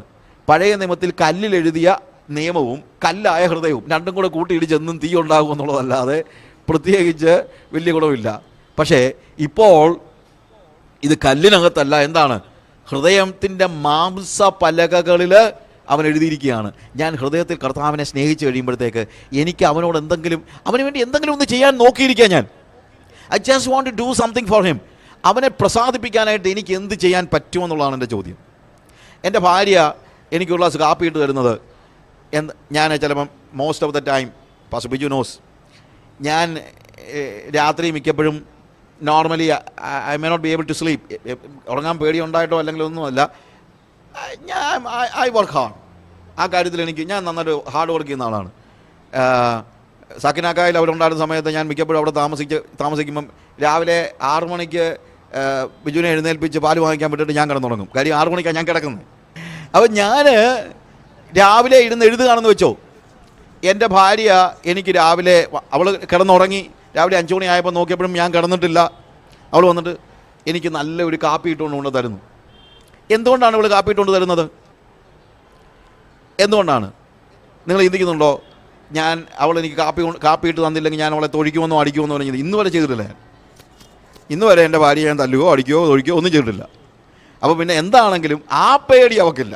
ബാക്കി എന്തെല്ലാം പേടിയുണ്ടെങ്കിലും ഞാൻ അവളെ തല്ലുമെന്നോ അടിക്കുമെന്നോ ഉള്ള പേടി അവൾക്ക് ഇല്ല. അപ്പോൾ അതുകൊണ്ട് അവളെനിക്ക് കാപ്പി ഇട്ടുകൊണ്ടിരുന്നത് എന്താണെങ്കിലും പേടിച്ചിട്ടല്ല. പിന്നെ എല്ലാ ദിവസവും ഇങ്ങനെ കാപ്പി ഇട്ട് കൊടുത്തു കഴിഞ്ഞാൽ ഒരു മാസം കഴിയുമ്പോൾ ഒരു ചുരിദാർ വാങ്ങിച്ചു കൊടുക്കുമെന്ന് വെച്ചാണോ? അതും ചെയ്തിട്ടില്ല. അപ്പോൾ പിന്നെ അതും ചെയ്തിട്ടില്ലാത്തത് കൊണ്ട് ആ കാര്യവും ഇല്ല. പിന്നെ കെട്ടിയില്ലയോ ഇയാളെ, ഇനിയിപ്പോൾ ഒരു കാപ്പി ഇട്ടും കൊടുത്തേക്കാം, ഭാര്യയായി പോയില്ലേ എന്ന് വെച്ചാണോ? അല്ല, അവളെനിക്കൊരു കാപ്പി ഇട്ടുകൊണ്ട് തരുന്നത് അവളുടെ ഡിലൈറ്റാണ്. അതവളോട് ആരും പറഞ്ഞിട്ടല്ല, നിർബന്ധിച്ചിട്ടല്ല. അവൾക്ക് എന്തെങ്കിലും ഒന്ന് ചെയ്യാൻ കഴിയുമോ എന്ന് അവൾ നോക്കുന്നത്. എനിക്ക് വേണ്ടി എന്തെങ്കിലും ചെയ്യാൻ കഴിയുമോ, എനിക്ക് വേണ്ടി എന്ത് ചെയ്യുന്നതും അവളുടെ ഡിലൈറ്റാണ്. You understand my friends? ഇതുപോലെ നിങ്ങൾ യേശുവിനെ സ്നേഹിക്കാൻ തുടങ്ങിക്കഴിഞ്ഞാൽ പിന്നെ കൽപ്പന അനുസരിക്കുന്നൊന്നൊരു ബേർഡൻ അല്ല, എത്ര കൂടുതൽ കൽപ്പന അനുസരിക്കാൻ പറ്റുമെന്നാണ് നിങ്ങൾ ആലോചിക്കുന്നത്. അവന് വേണ്ടി എത്ര കൂടുതൽ പ്രവർത്തിക്കാൻ പറ്റും, അവന് വേണ്ടി എത്ര കൂടുതൽ കഷ്ടപ്പെടാൻ പറ്റും, അവന് വേണ്ടി എത്ര കൂടുതൽ അടിയേൽക്കാൻ പറ്റും, അവന് വേണ്ടി എത്ര കൂടുതൽ രാജ്യങ്ങളിൽ, എത്ര കൂടുതൽ സ്ഥലങ്ങളിൽ കർത്താവിൻ്റെ സുവിശേഷം എത്തിക്കാൻ പറ്റും, അവന് വേണ്ടി എത്ര കൂടുതൽ ട്രാക്റ്റ് കൊടുക്കാൻ പറ്റും. അതിൻ്റെ ഡിലൈറ്റാണ്, അതെനിക്ക് ബേർഡൻ അല്ല, അതെൻ്റെ ഉത്തരവാദിത്തമാണല്ലോ എന്ന് വെച്ചല്ല. പോൾ പറയുന്നു, നിർബന്ധം എൻ്റെ മേൽ കിടക്കുന്നു, ഞാൻ സുവിശേഷം അറിയിക്കുന്നില്ലെങ്കിൽ എനിക്ക് അയ്യോ കഷ്ടം, നിർബന്ധം എൻ്റെ മേൽ കിടക്കുന്നു. എന്താണ് നിർബന്ധം? ചില ആളുകൾ പറയും, കർത്താവിൻ്റെ കൽപ്പനയില്ലേ സകല രാജ്യങ്ങളിലും പോയി സുവിശേഷം അറിയിക്കാൻ, ആ കൽപ്പനയുടെ നിർബന്ധം. പ്രിയമുള്ളവരെ, അവിടെ നിർബന്ധം എന്ന് ഉപയോഗിക്കുന്ന വാക്ക് ആ അർത്ഥത്തിലേ അല്ല. പോൾ അവിടെ പറയുന്നത് എൻ്റെ സ്നേഹം, ജനങ്ങളോടുള്ള സ്നേഹം എന്നെ നിർബന്ധിക്കുന്നതാണ്. ഞാൻ സുവിശേഷം അറിയിക്കുന്നില്ലെങ്കിൽ എനിക്ക് അയ്യോ കഷ്ടം, എന്നെ കർത്താവ് പിടിച്ച് നരകത്തിലിട്ടാലോ? അല്ല, എനിക്ക് സുവിശേഷം അറിയിച്ചില്ലെങ്കിൽ എനിക്ക് ഇരിക്കാൻ പറ്റത്തില്ല, എനിക്ക് സുവിശേഷം അറിയിച്ചില്ലെങ്കിൽ എനിക്ക് ഉറങ്ങാൻ പറ്റത്തില്ല, എനിക്ക് എനിക്ക് കഴിക്കാൻ പറ്റത്തില്ല. കാര്യം നഷ്ടപ്പെട്ടു പോകുന്ന ആത്മാക്കളെക്കുറിച്ച് ഓർക്കുമ്പോൾ എൻ്റെ കർത്താവിന് വേണ്ടി അവരെ നേടുവാനുള്ള വലിയ മോഹത്തിൽ എനിക്ക് ഭയങ്കരമായിട്ട് നിർബന്ധം എൻ്റെ മേൽ കിടക്കുന്നു, സ്നേഹത്തിൻ്റെ നിർബന്ധം. ആ നിർബന്ധം അറിയണമെങ്കിൽ ചെവി തുളച്ച് ശബ്ദം അകത്തേക്ക് ഇറങ്ങിച്ചെല്ലണം. We have a God who speak. സംസാരിക്കുന്ന ഒരു ദൈവം നമുക്കുണ്ട്. പക്ഷേ ആ സംസാരിക്കുന്ന ദൈവത്തിൻ്റെ ശബ്ദം നമ്മൾ കേൾക്കാത്തത് കൊണ്ട് അവൻ സംസാരിക്കുന്നില്ല എന്നല്ല അർത്ഥം. He speaks. വാസ്തവത്തിൽ അവൻ്റെ ശബ്ദം കേൾക്കുന്നതാണ് ലോകത്തിലെ ഏറ്റവും വലിയ ആനന്ദം. അതാണ് നമ്മുടെ അഷ്വറൻസ്. ഞാനിന്നലെ അഷ്വറൻസിനെ കുറിച്ച് പറഞ്ഞല്ലോ. What is our assurance? നമ്മൾ മത്തായിയുടെ സുവിശേഷം 4-ാമത്തെ അധ്യായത്തിൽ കർത്താവിൻ്റെ പ്രലോഭനങ്ങളെക്കുറിച്ച് പറയുമ്പോൾ, അവിടെ കർത്താവിൻ്റെ പ്രലോഭനങ്ങളെക്കുറിച്ച് തന്നെ ഞാൻ കണ്ടിന്യൂസ് ആയിട്ട് പഠിപ്പിച്ചിട്ടുണ്ട്. ആ പ്രലോഭനങ്ങളെക്കുറിച്ച് പറയുമ്പോൾ അതിനകത്തൊരു കാര്യം പിശാച് പറഞ്ഞു, നീ ദൈവപുത്രനെങ്കിൽ ഈ കല്ല് അപ്പമായി തീരാൻ കൽപ്പിക്കുക. അപ്പം നിനക്ക് മനസ്സിലാക്കാൻ പറ്റുമല്ലോ, at least you can be assured that you are the child of or the son of God. അപ്പോൾ എനിക്ക് അതിൻ്റെ ആവശ്യമൊന്നുമില്ല. ഞാൻ ദൈവമകനാണെന്ന് അറിയാൻ, അല്ലെങ്കിൽ ഞാൻ ദൈവത്തിൻ്റെ പുത്രനാണെന്ന് അറിയാനായിട്ട് എനിക്ക് കല്ലപ്പമായി തീരേണ്ട അത്ഭുതമൊന്നും എനിക്ക് കാണേണ്ട കാര്യമൊന്നും ഇല്ല. പിന്നെന്താണ്? Every word that proceeds from the mouth of the Lord enlivens me. ദൈവത്തിൻ്റെ വായിൽ നിന്ന് പുറപ്പെടുന്ന ഓരോ വചനവും എന്നെ ജീവിപ്പിക്കുന്നു. എന്താണെന്നറിയാമോ? It reaches me. അതെൻ്റെ അടുത്ത് വരുന്നുണ്ട്. പിതാവ് സംസാരിക്കുന്ന വാക്കുകൾ എന്നിൽ വന്ന് അത് ജീവനാകുമ്പോഴാണ് ഞാൻ അവൻ്റെ മകനാണെന്നുള്ളത് ഞാൻ അറിയുന്നത്. അതാണ് കർത്താവ് പറയുന്നതിൻ്റെ ഒരർത്ഥം. അതാണ്. That is one of the biggest meaning that he says that I am the son of God. I don't need any gimmicks, any magic, any miracle to prove it. I know because every word that proceeds from the mouth of the Lord reaches me and that enlivens me. അവൻ്റെ വായിൽ നിന്ന് വരുന്ന ഓരോ ശബ്ദവും എൻ്റെ അടുത്ത് വരുന്നുണ്ട്. I hear the voice and that enlivens me. അതെന്നെ ജീവിപ്പിക്കുന്നുണ്ട്. റോമാലേഖനം 8-ാമത്തെ അധ്യായത്തിന്റെ 16-ാമത്തെ വാക്യത്തിൽ, how can we know that we are the children of God? The Spirit beareth in our spirit that we are the children of God. The Spirit bears witness in our spirit. ആത്മാവ് താനും ആത്മാവോട് സാക്ഷ്യം പറയുന്നു നാം ദൈവത്തിൻ്റെ മക്കൾ എന്ന്. How can we know that we are children of God? We can know it because we have proper communication with the Holy Spirit. When the Holy Spirit speaks to your spirit, you can make sure that you are a child of God. ദൈവത്തിൻ്റെ വചനം, ദൈവത്തിൻ്റെ പരിശുദ്ധാത്മാവിൻ്റെ ശബ്ദം നിങ്ങളുടെ കാതുകളിൽ എത്തുന്നുണ്ടെങ്കിൽ, നിങ്ങൾക്ക് ആ communication proper ആണെങ്കിൽ നിങ്ങൾക്കറിയാം. പക്ഷെ വേറൊരാൾക്കത് കേൾക്കാൻ പറ്റണമെന്നില്ല. ഒരു പയ്യൻ ഒരു പട്ടം പറപ്പിച്ചുകൊണ്ടിരിക്കുന്ന കൂട്ടത്തിൽ, പട്ടം പറപ്പിച്ചാലുള്ള ഒരു പ്രത്യേകത നിങ്ങൾക്കറിയാമല്ലോ, കുറച്ച് കഴിയുമ്പോഴത്തേക്ക് പട്ടം കാണത്തില്ല. പട്ടം പോലും അങ്ങ് ഉയർന്ന ഒടുവിൽ you cannot even hear the kite. And a boy was just holding the string and he was doing like this and a man came. Hey boy, what you doing? അവൻ പറഞ്ഞു, ഞാൻ കൈറ്റ് പറപ്പിക്കുകയാണ്. എവിടെ? It's not there. No it is there. മോനെ, നിനക്ക് തെറ്റ് പറ്റിയതാണ്, അവിടെ ഒന്നും അതൊന്നും ഇല്ല. There is no kite in the sky. You are just holding your hands like this. No. When I do it, I feel it in my hands. ഞാൻ ഓരോ പ്രാവശ്യവും ഈ ചരടിൽ പിടിച്ച് വലിക്കുമ്പോൾ എനിക്കറിയാം അങ്ങ് ദൂരെ ആ പട്ടം ഉണ്ടെന്നുള്ളത്. അവൻ്റെ കയ്യിൽ അവൻ അറിയുകയാണ്. ഇതേപോലെ ദൃശ്യമായ നിലയിൽ ഒരു പക്ഷേ ദൈവത്തെ നമ്മൾ കണ്ണുകൊണ്ട് കാണുന്നില്ലായിരിക്കാം, അപ്പുറത്തായിരിക്കാം. പക്ഷേ ആ പിതാവുമായിട്ടുള്ള എൻ്റെ കമ്മ്യൂണിക്കേഷൻ എനിക്ക് എപ്പോഴും എൻ്റെ ഹൃദയത്തിൽ, whenever every moment of my life I feel the presence of God in my heart, in my spirit. എൻ്റെ ആത്മാവിൽ ഞാൻ അവൻ്റെ ശബ്ദം കേൾക്കുന്നുണ്ട്. ഇന്ന് ഞാൻ എൻ്റെ വാക്കുകളെ അവസാനിപ്പിക്കുമ്പോൾ 5 കാര്യങ്ങളാണ് ദൈവം ചെയ്യുന്നതായിട്ട് നമ്മൾ പറഞ്ഞു. അതിനകത്ത് നമ്മൾ ഒരു കാര്യത്തെക്കുറിച്ചാണ് കാര്യമായിട്ട് പഠിച്ചത്. We have a God who speaks. We have a God who promises. We have a God who fulfills. We have a God who visits. We have a God who commands. നമുക്ക് ഓരോന്നും പഠിക്കാനുള്ള സമയം ഉണ്ടായിട്ടില്ല. But I was just trying to say something. The very first things. What's it? We have a God who speaks. Don't say God doesn't speak. God speaks.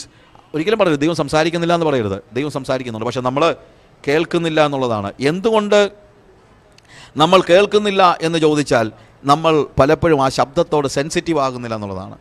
നമ്മൾ ഒത്തിരി noises കേൾക്കുന്നത് കൊണ്ട് അവൻ്റെ വോയിസ് കേൾക്കാൻ നമുക്ക് കഴിയുന്നില്ല. ഈ ശബ്ദം കേൾക്കണമെങ്കിൽ, ഈ വോയിസ് കേൾക്കണമെങ്കിൽ ആദ്യം ആവശ്യമായിരിക്കുന്നത് close your ears to all the noises of this world. ലോകത്തിൻ്റെ എല്ലാ ബഹളങ്ങൾക്കുമെതിരെ കാതടച്ചാൽ മാത്രമേ നിങ്ങൾക്ക് ദൈവത്തിൻ്റെ ശബ്ദം കേൾക്കാനായിട്ട് പറ്റുള്ളൂ. Because most of the time God speaks in A still small voice. Elijah was very eager to hear the voice of God. He could not see God, he could not feel God, he cannot see God when there was a big wind or earthquake and even fire. He could not. ആ ഫയറിൽ ഒന്നും അവന് എന്ത് ചെയ്യാൻ പറ്റിയില്ല, ദൈവത്തെ കാണാൻ പറ്റിയില്ല. And God speaks through a still small voice. ദൈവം ഒരു ചെറിയ ശബ്ദത്തിലൂടെ സംസാരിക്കുകയാണ്. Even now God wants to speak to you. നിങ്ങളോട് സംസാരിക്കാൻ കർത്താവിന് ആഗ്രഹമുണ്ട്. പക്ഷേ he want to speak in a still small voice. അത് എല്ലാവരും കൂടി ഇരിക്കുമ്പോഴായിരിക്കത്തില്ല പറയുന്നത്. Spend time with God. കർത്താവേ, അടിയനോട് സംസാരിക്കണമേ എന്ന് പറയണം. അടിയനോട് സംസാരിക്കണമെന്ന് പറഞ്ഞു കഴിഞ്ഞാൽ അതിൻ്റെ പ്രത്യേകത എന്നറിയാമോ? അതിൻ്റെ പ്രത്യേകത അവൻ പറയുന്നത് കേൾക്കാൻ മാത്രമല്ല, അതനുസരിക്കാനും ഞാൻ തയ്യാറാണ്. ദൈവത്തിൻ്റെ ഒരു വലിയ പ്രത്യേകത, അനുസരിക്കാൻ തയ്യാറില്ലാത്തവനെ കേൾപ്പിക്കത്തുമില്ല. ദൈവം സംസാരിക്കുമ്പോൾ 2000 ഞാൻ ഹിമാചൽ പ്രദേശിൽ I was spending time in prayer and God told me, I'm going to show you many horizons. I'm going to lead you to many horizons. ഞാൻ നിന്നെ അനേക ചക്രവാളങ്ങളിലേക്ക് നയിക്കാൻ പോകുകയാണ്. അപ്പോൾ ഞാൻ കർത്താവ് പറഞ്ഞു, വളരെ നന്ദി കർത്താവേ. കർത്താവ് പറഞ്ഞു, it's not just one horizon, many horizons. ഞാൻ പറഞ്ഞു, yes, I understand. അങ്ങനെ കർത്താവ് പറഞ്ഞു, no, you did not understand. അപ്പോൾ ഞാനിങ്ങനെ ആലോചിച്ച് എന്താ കർത്താവ് പറയാൻ ഉദ്ദേശിക്കുന്നത്. കർത്താവ് പറഞ്ഞു, the speciality of A horizon. ഒരു ചക്രവാളത്തിൻ്റെ പ്രത്യേകത, ചക്രവാളം എന്ന് പറഞ്ഞാൽ നമ്മുടെ അവസാനത്തെ കാഴ്ചയാണ് നമ്മുടെ ചക്രവാളം എന്ന് പറയുന്നല്ലേ. When you stand somewhere, what you see at the end, that is the horizon. You understand? അപ്പോൾ കർത്താവ് പറഞ്ഞു, ചക്രവാളങ്ങളെന്ന് പറയുമ്പോൾ നിനക്ക് ഒരു പ്രാവശ്യം ഒരു ചക്രവാളത്തെ മാത്രമേ കാണാൻ പറ്റുള്ളൂ. അടുത്ത ചക്രവാളം കാണണമെങ്കിൽ ഞാൻ നിന്നെ കാണിച്ച ചക്രവാളത്തിൽ നീ നടന്ന് കയറിയാലേ നിനക്ക് അടുത്ത ചക്രവാളം കാണാൻ പറ്റത്തുള്ളൂ. ഇതുപോലാണ് ദൈവത്തിൻ്റെ കൊണ്ടുള്ള അനുസരണം എന്ന് പറയുന്നത്. കർത്താവ് നമ്മളോട് ആവശ്യപ്പെടുന്ന ഒരു കാര്യം അനുസരിക്കുമ്പോൾ അവൻ അടുത്ത കാര്യം നമുക്ക് വെളിപ്പെടുത്തുന്നു. അതനുസരിച്ച് കഴിയുമ്പോൾ അടുത്ത കാര്യം നമുക്ക് വെളിപ്പെടുത്തുന്നു. അനുസരിക്കാൻ തയ്യാറാണെന്ന് പറയുന്നവനോട് മാത്രം സംസാരിക്കുന്നവനായ കർത്താവ്. ശമൂവേൽ പറഞ്ഞു, സംസാരിക്കണമേ, അടിയൻ കേൾക്കുന്നു, ഞാൻ അനുസരിക്കാൻ തയ്യാറാണ്. ഇന്ന് നമുക്ക് കർത്താവിന് പറയാൻ കഴിയണം, കർത്താവേ, ഞാൻ ലോകത്തിൻ്റെ ബഹളങ്ങൾ കേട്ട് മടുത്തു. ഞാൻ ലോകത്തിൻ്റെ ബഹളങ്ങൾക്ക് നേരെ എൻ്റെ കാതുകളെ അടയ്ക്കുകയാണ്. ഞാനും നീയും ഒറ്റയ്ക്കുള്ള ആ ഏകാന്തത ഞാൻ കൊതിക്കുകയാണ്. എന്നോട് സംസാരിക്കണമേ കർത്താവേ. ഞാൻ എപ്പോഴും നിന്നോട് സംസാരിച്ചുകൊണ്ടേയിരുന്നു. I was always speaking. എപ്പോഴും സംസാരിച്ചുകൊണ്ടിരുന്നു. ഞാൻ നിനക്ക് സംസാരിക്കാൻ അവസരം തന്നില്ല. അങ്ങനെയല്ല കർത്താവേ, നീ എൻ്റെ ചെവികളെ എനിക്ക് തുളയ്ക്കണമേ. എൻ്റെ തലയിൽ ഇതെല്ലാം ഇരുന്നു, അതുപോലെ കർത്താവേ എൻ്റെ ഹൃദയത്തിലേക്ക് ഇറങ്ങി വരണം. പുസ്തകത്തിൽ ചുരുളിൽ എന്നെക്കുറിച്ച് എഴുതിയിരിക്കുന്നു, നിൻ്റെ ഇഷ്ടം ചെയ്യുവാൻ ഞാൻ പ്രിയപ്പെടുന്നു. I delight to do thy will. അതിനെന്നെ സഹായിക്കണേ കർത്താവേ. ഹല്ലേലൂയ. നമുക്ക് നമ്മുടെ കണ്ണുകളെ അടയ്ക്കാം ഒരു നിമിഷം. We have a God who speaks. സംസാരിക്കുന്നവനായ ഒരു ദൈവം. We have a God who promises. We have a God who fulfills the promises. We have a God who visits us. We have a God who commands. നമ്മളിൽ നിന്ന് ദൈവം തിരിച്ചു പ്രതീക്ഷിക്കുന്ന ഒറ്റ കാര്യം, obedience. കർത്താവ് 5 കാര്യങ്ങൾ ചെയ്യുമ്പോൾ നമ്മളിന്ന് കർത്താവ് പറയാണ്, ഞാൻ ആവശ്യപ്പെടുന്ന ഒരു കാര്യമാണ്, നീ എന്നെ അനുസരിക്കണം. അനുസരണത്തിന് തയ്യാറുള്ളവനോട് മാത്രം സംസാരിക്കുന്നവനായ ദൈവം. അവൻ്റെ സംസാരം കേൾക്കണമെങ്കിൽ നമ്മുടെ കാതുകൾ വളരെ സെൻസിറ്റീവ് ആയിരിക്കണം. അവൻ പലപ്പോഴും ചെറിയ വോയിസിലാണ് സംസാരിക്കുന്നത്. ലോകത്തിൻ്റെ ബഹളങ്ങൾ കേൾക്കുന്നവന് ദൈവത്തിൻ്റെ വോയിസ് കേൾക്കാൻ കഴിയത്തില്ല, അതിനെ ഡിഫറൻഷ്യേറ്റ് ചെയ്യാൻ കഴിയത്തില്ല. അവൻ പറഞ്ഞു, എൻ്റെ ആടുകൾ എൻ്റെ ശബ്ദം കേൾക്കുന്നത് തിരിച്ചറിയും. പലപ്പോഴും ആളുകൾ ചോദിക്കുന്നത്, എങ്ങനെയാണ് കർത്താവിൻ്റെ ശബ്ദം തിരിച്ചറിയാൻ പറ്റുന്നത്? അതിന് കുറുക്കു വഴിയൊന്നുമില്ല, ഇൻറ്റിമസി കൊണ്ട് മാത്രമേ പറ്റുള്ളൂ. നീ അവൻ്റെ കൂടെ നടക്കുകയാണെങ്കിൽ ദിവസങ്ങൾ കൊണ്ട്, മാസങ്ങൾ കൊണ്ട് അവൻ്റെ ശബ്ദം നിനക്ക് തിരിച്ചറിയാൻ പറ്റും. പലപ്പോഴും ലോകത്തിൻ്റെ ശബ്ദവും ദൈവത്തിൻ്റെ ശബ്ദവും തമ്മിലുള്ള കൺഫ്യൂഷൻ ഉണ്ടാകുന്നത് നമ്മൾ അവൻ്റെ കൂടെ നടക്കുന്ന സമയം കുറവായതുകൊണ്ടാണ്. If you have accepted him as your shepherd, hear the voice of the Lord, and then certainly if you are familiar with that voice, then you will be able to recognize it and follow him. അവനെ അനുഗമിക്കുവാൻ, അവൻ്റെ ശബ്ദം തിരിച്ചറിയാൻ നമുക്ക് കഴിയുന്നുണ്ടോ? ഇല്ലെങ്കിൽ ഇന്ന് നമുക്കൊരു വലിയ സമർപ്പണം ആവശ്യമാണ്. നമ്മൾ പറയണം, കർത്താവേ, ഞാൻ അനുസരിക്കാൻ തയ്യാറാ, എന്നോട് സംസാരിക്കണമേ. എൻ്റെ തലയിൽ ഇതൊക്കെ ഇരിപ്പുണ്ട്. ഞാൻ വേദോസം വായിക്കുമ്പോഴെല്ലാം കാണുന്നത് മോശയെയും നോഹയെയും പത്രോസിനെയും പൗലോസിനെയും ഒക്കെയാ. പക്ഷേ എൻ്റെ ചെവികളെ നീ ഒന്ന് തുളയ്ക്കണമേ കർത്താവേ. പുസ്തകത്തിൽ എന്നെക്കുറിച്ച് എഴുതിയിരിക്കുന്നു എന്ന് പറയുന്നത് കേൾക്കാൻ എന്നെ സഹായിക്കണേ. എന്നെക്കുറിച്ച്, നിങ്ങളെക്കുറിച്ചാണ് പുസ്തകത്തിൽ എഴുതിയിരിക്കുന്നത്. എൻ്റെ വാക്കുകളെ കേൾക്കുമ്പോൾ നിങ്ങൾ അറിയുക, ദൈവവചനം വായിക്കുമ്പോൾ അതിലെഴുതിയിരിക്കുന്നത് എന്നെക്കുറിച്ചുള്ള ദൈവത്തിൻ്റെ ഇഷ്ടമാണെന്ന് നിങ്ങൾക്ക് അറിയാൻ കഴിയുന്നില്ലെങ്കിൽ ഇപ്പോഴും നിങ്ങളുടെ ചെവിയിൽ വചനത്തിൻ്റെ ഉള്ളിലേക്ക് പ്രവേശിക്കുന്നതിനെ തടുക്കുന്നതായ ചെവിക്കായം അടഞ്ഞിരിക്കുകയാണ്. കർത്താവിനോട് പറയാമോ, കർത്താവേ, എല്ലാ അഴുക്കിനെയും മാറ്റി, എൻ്റെ എല്ലാ പ്രീ കൺസെപ്ഷൻസും മാറ്റി, എൻ്റെ ട്രഡീഷൻസിനെ മാറ്റി, എൻ്റെ മോഹങ്ങളെ മാറ്റി, എൻ്റെ ലോകത്തോടുള്ള താല്പര്യങ്ങളെ മാറ്റി, ഇഷ്ടങ്ങളെ മാറ്റി, ഫാഷനോടും ഭൂമിയിലുള്ള ഭൗമികമായ കാര്യങ്ങളോടും പദവികളോടും കസേരയോടുമുള്ള എൻ്റെ മോഹത്തെ മാറ്റി പൂർണ്ണമായും നിന്നെ അനുഗമിക്കുവാൻ, പൂർണ്ണമായും നിൻ്റെ ശബ്ദം കേൾക്കുവാൻ, നിൻ്റെ ശബ്ദം എന്നെക്കുറിച്ചുള്ള നിൻ്റെ ഇഷ്ടം തിരിച്ചറിയുവാൻ തക്കവണ്ണം എൻ്റെ ചെവികളെ നീ ഒന്ന് തുളയ്ക്കണമേ. എത്ര പേര് പറയും, കർത്താവേ, എനിക്ക് നിൻ്റെ ശബ്ദം കേൾക്കണം? കരങ്ങളെ ഉയർത്തി കർത്താവിനോടൊന്ന് പറ. I want to hear the voice of the Lord. I am ready to obey. കർത്താവേ, ഞാൻ അനുസരിക്കാൻ തയ്യാറാണ്. വാ തുറന്നൊന്ന് പറ, കർത്താവേ, നിൻ്റെ ശബ്ദം എന്നെ കേൾപ്പിക്കണമേ. എന്നെക്കുറിച്ചുള്ള നിൻ്റെ ഇഷ്ടം എന്താണെന്നുള്ളത് നീ ഒന്ന് വെളിപ്പെടുത്തണമേ. ഞാനത് ചെയ്യാൻ തയ്യാറാണ് കർത്താവേ. വാ തുറന്നൊന്ന് പറ, നിങ്ങൾ തന്നെ ഒന്ന് പറ, കർത്താവേ, നിൻ്റെ ശബ്ദം എന്നെ കേൾപ്പിച്ചാൽ ഞാനത് അനുസരിക്കാൻ തയ്യാറാണ്. ഹല്ലേലൂയ.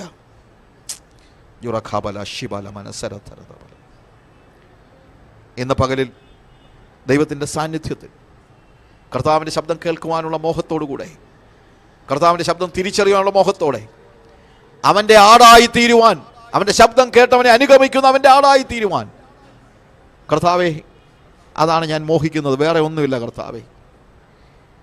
ഞാൻ പലപ്പോഴും പാട്ടുപാടി കള്ളത്തരങ്ങളൊക്കെ പറഞ്ഞിട്ടുണ്ട്, ഞാൻ ആടാണെന്നൊക്കെ പറഞ്ഞിട്ടുണ്ട്. പക്ഷേ ഞാൻ പലപ്പോഴും ശബ്ദം കേട്ടിട്ടില്ല കർത്താവേ. ആ ശബ്ദം ഞാൻ അനുസരിച്ചിട്ടില്ല കർത്താവ്, എന്നോട് ക്ഷമിക്കണേ കർത്താവേ. ഞാൻ ഒത്തിരി പ്രാർത്ഥിച്ചിട്ടുണ്ട്, പക്ഷേ നീ സംസാരിക്കുന്നത് കേൾക്കാനായിട്ട് ഞാൻ ഇരുന്ന് തന്നിട്ടില്ല കർത്താവേ. ഇന്ന് പകൽ എനിക്കൊരു പുതിയ അനുഭവം തരണമേ. നിൻ്റെ ശബ്ദം കേട്ട് നിന്നെ അനുഗമിക്കുന്ന ഒരു ആടായി നിൻ്റെ പിന്നാലെ വരുവാൻ നീ സഹായിക്കണം. യേശുവിൻ്റെ നാമത്തിൽ തന്നെ.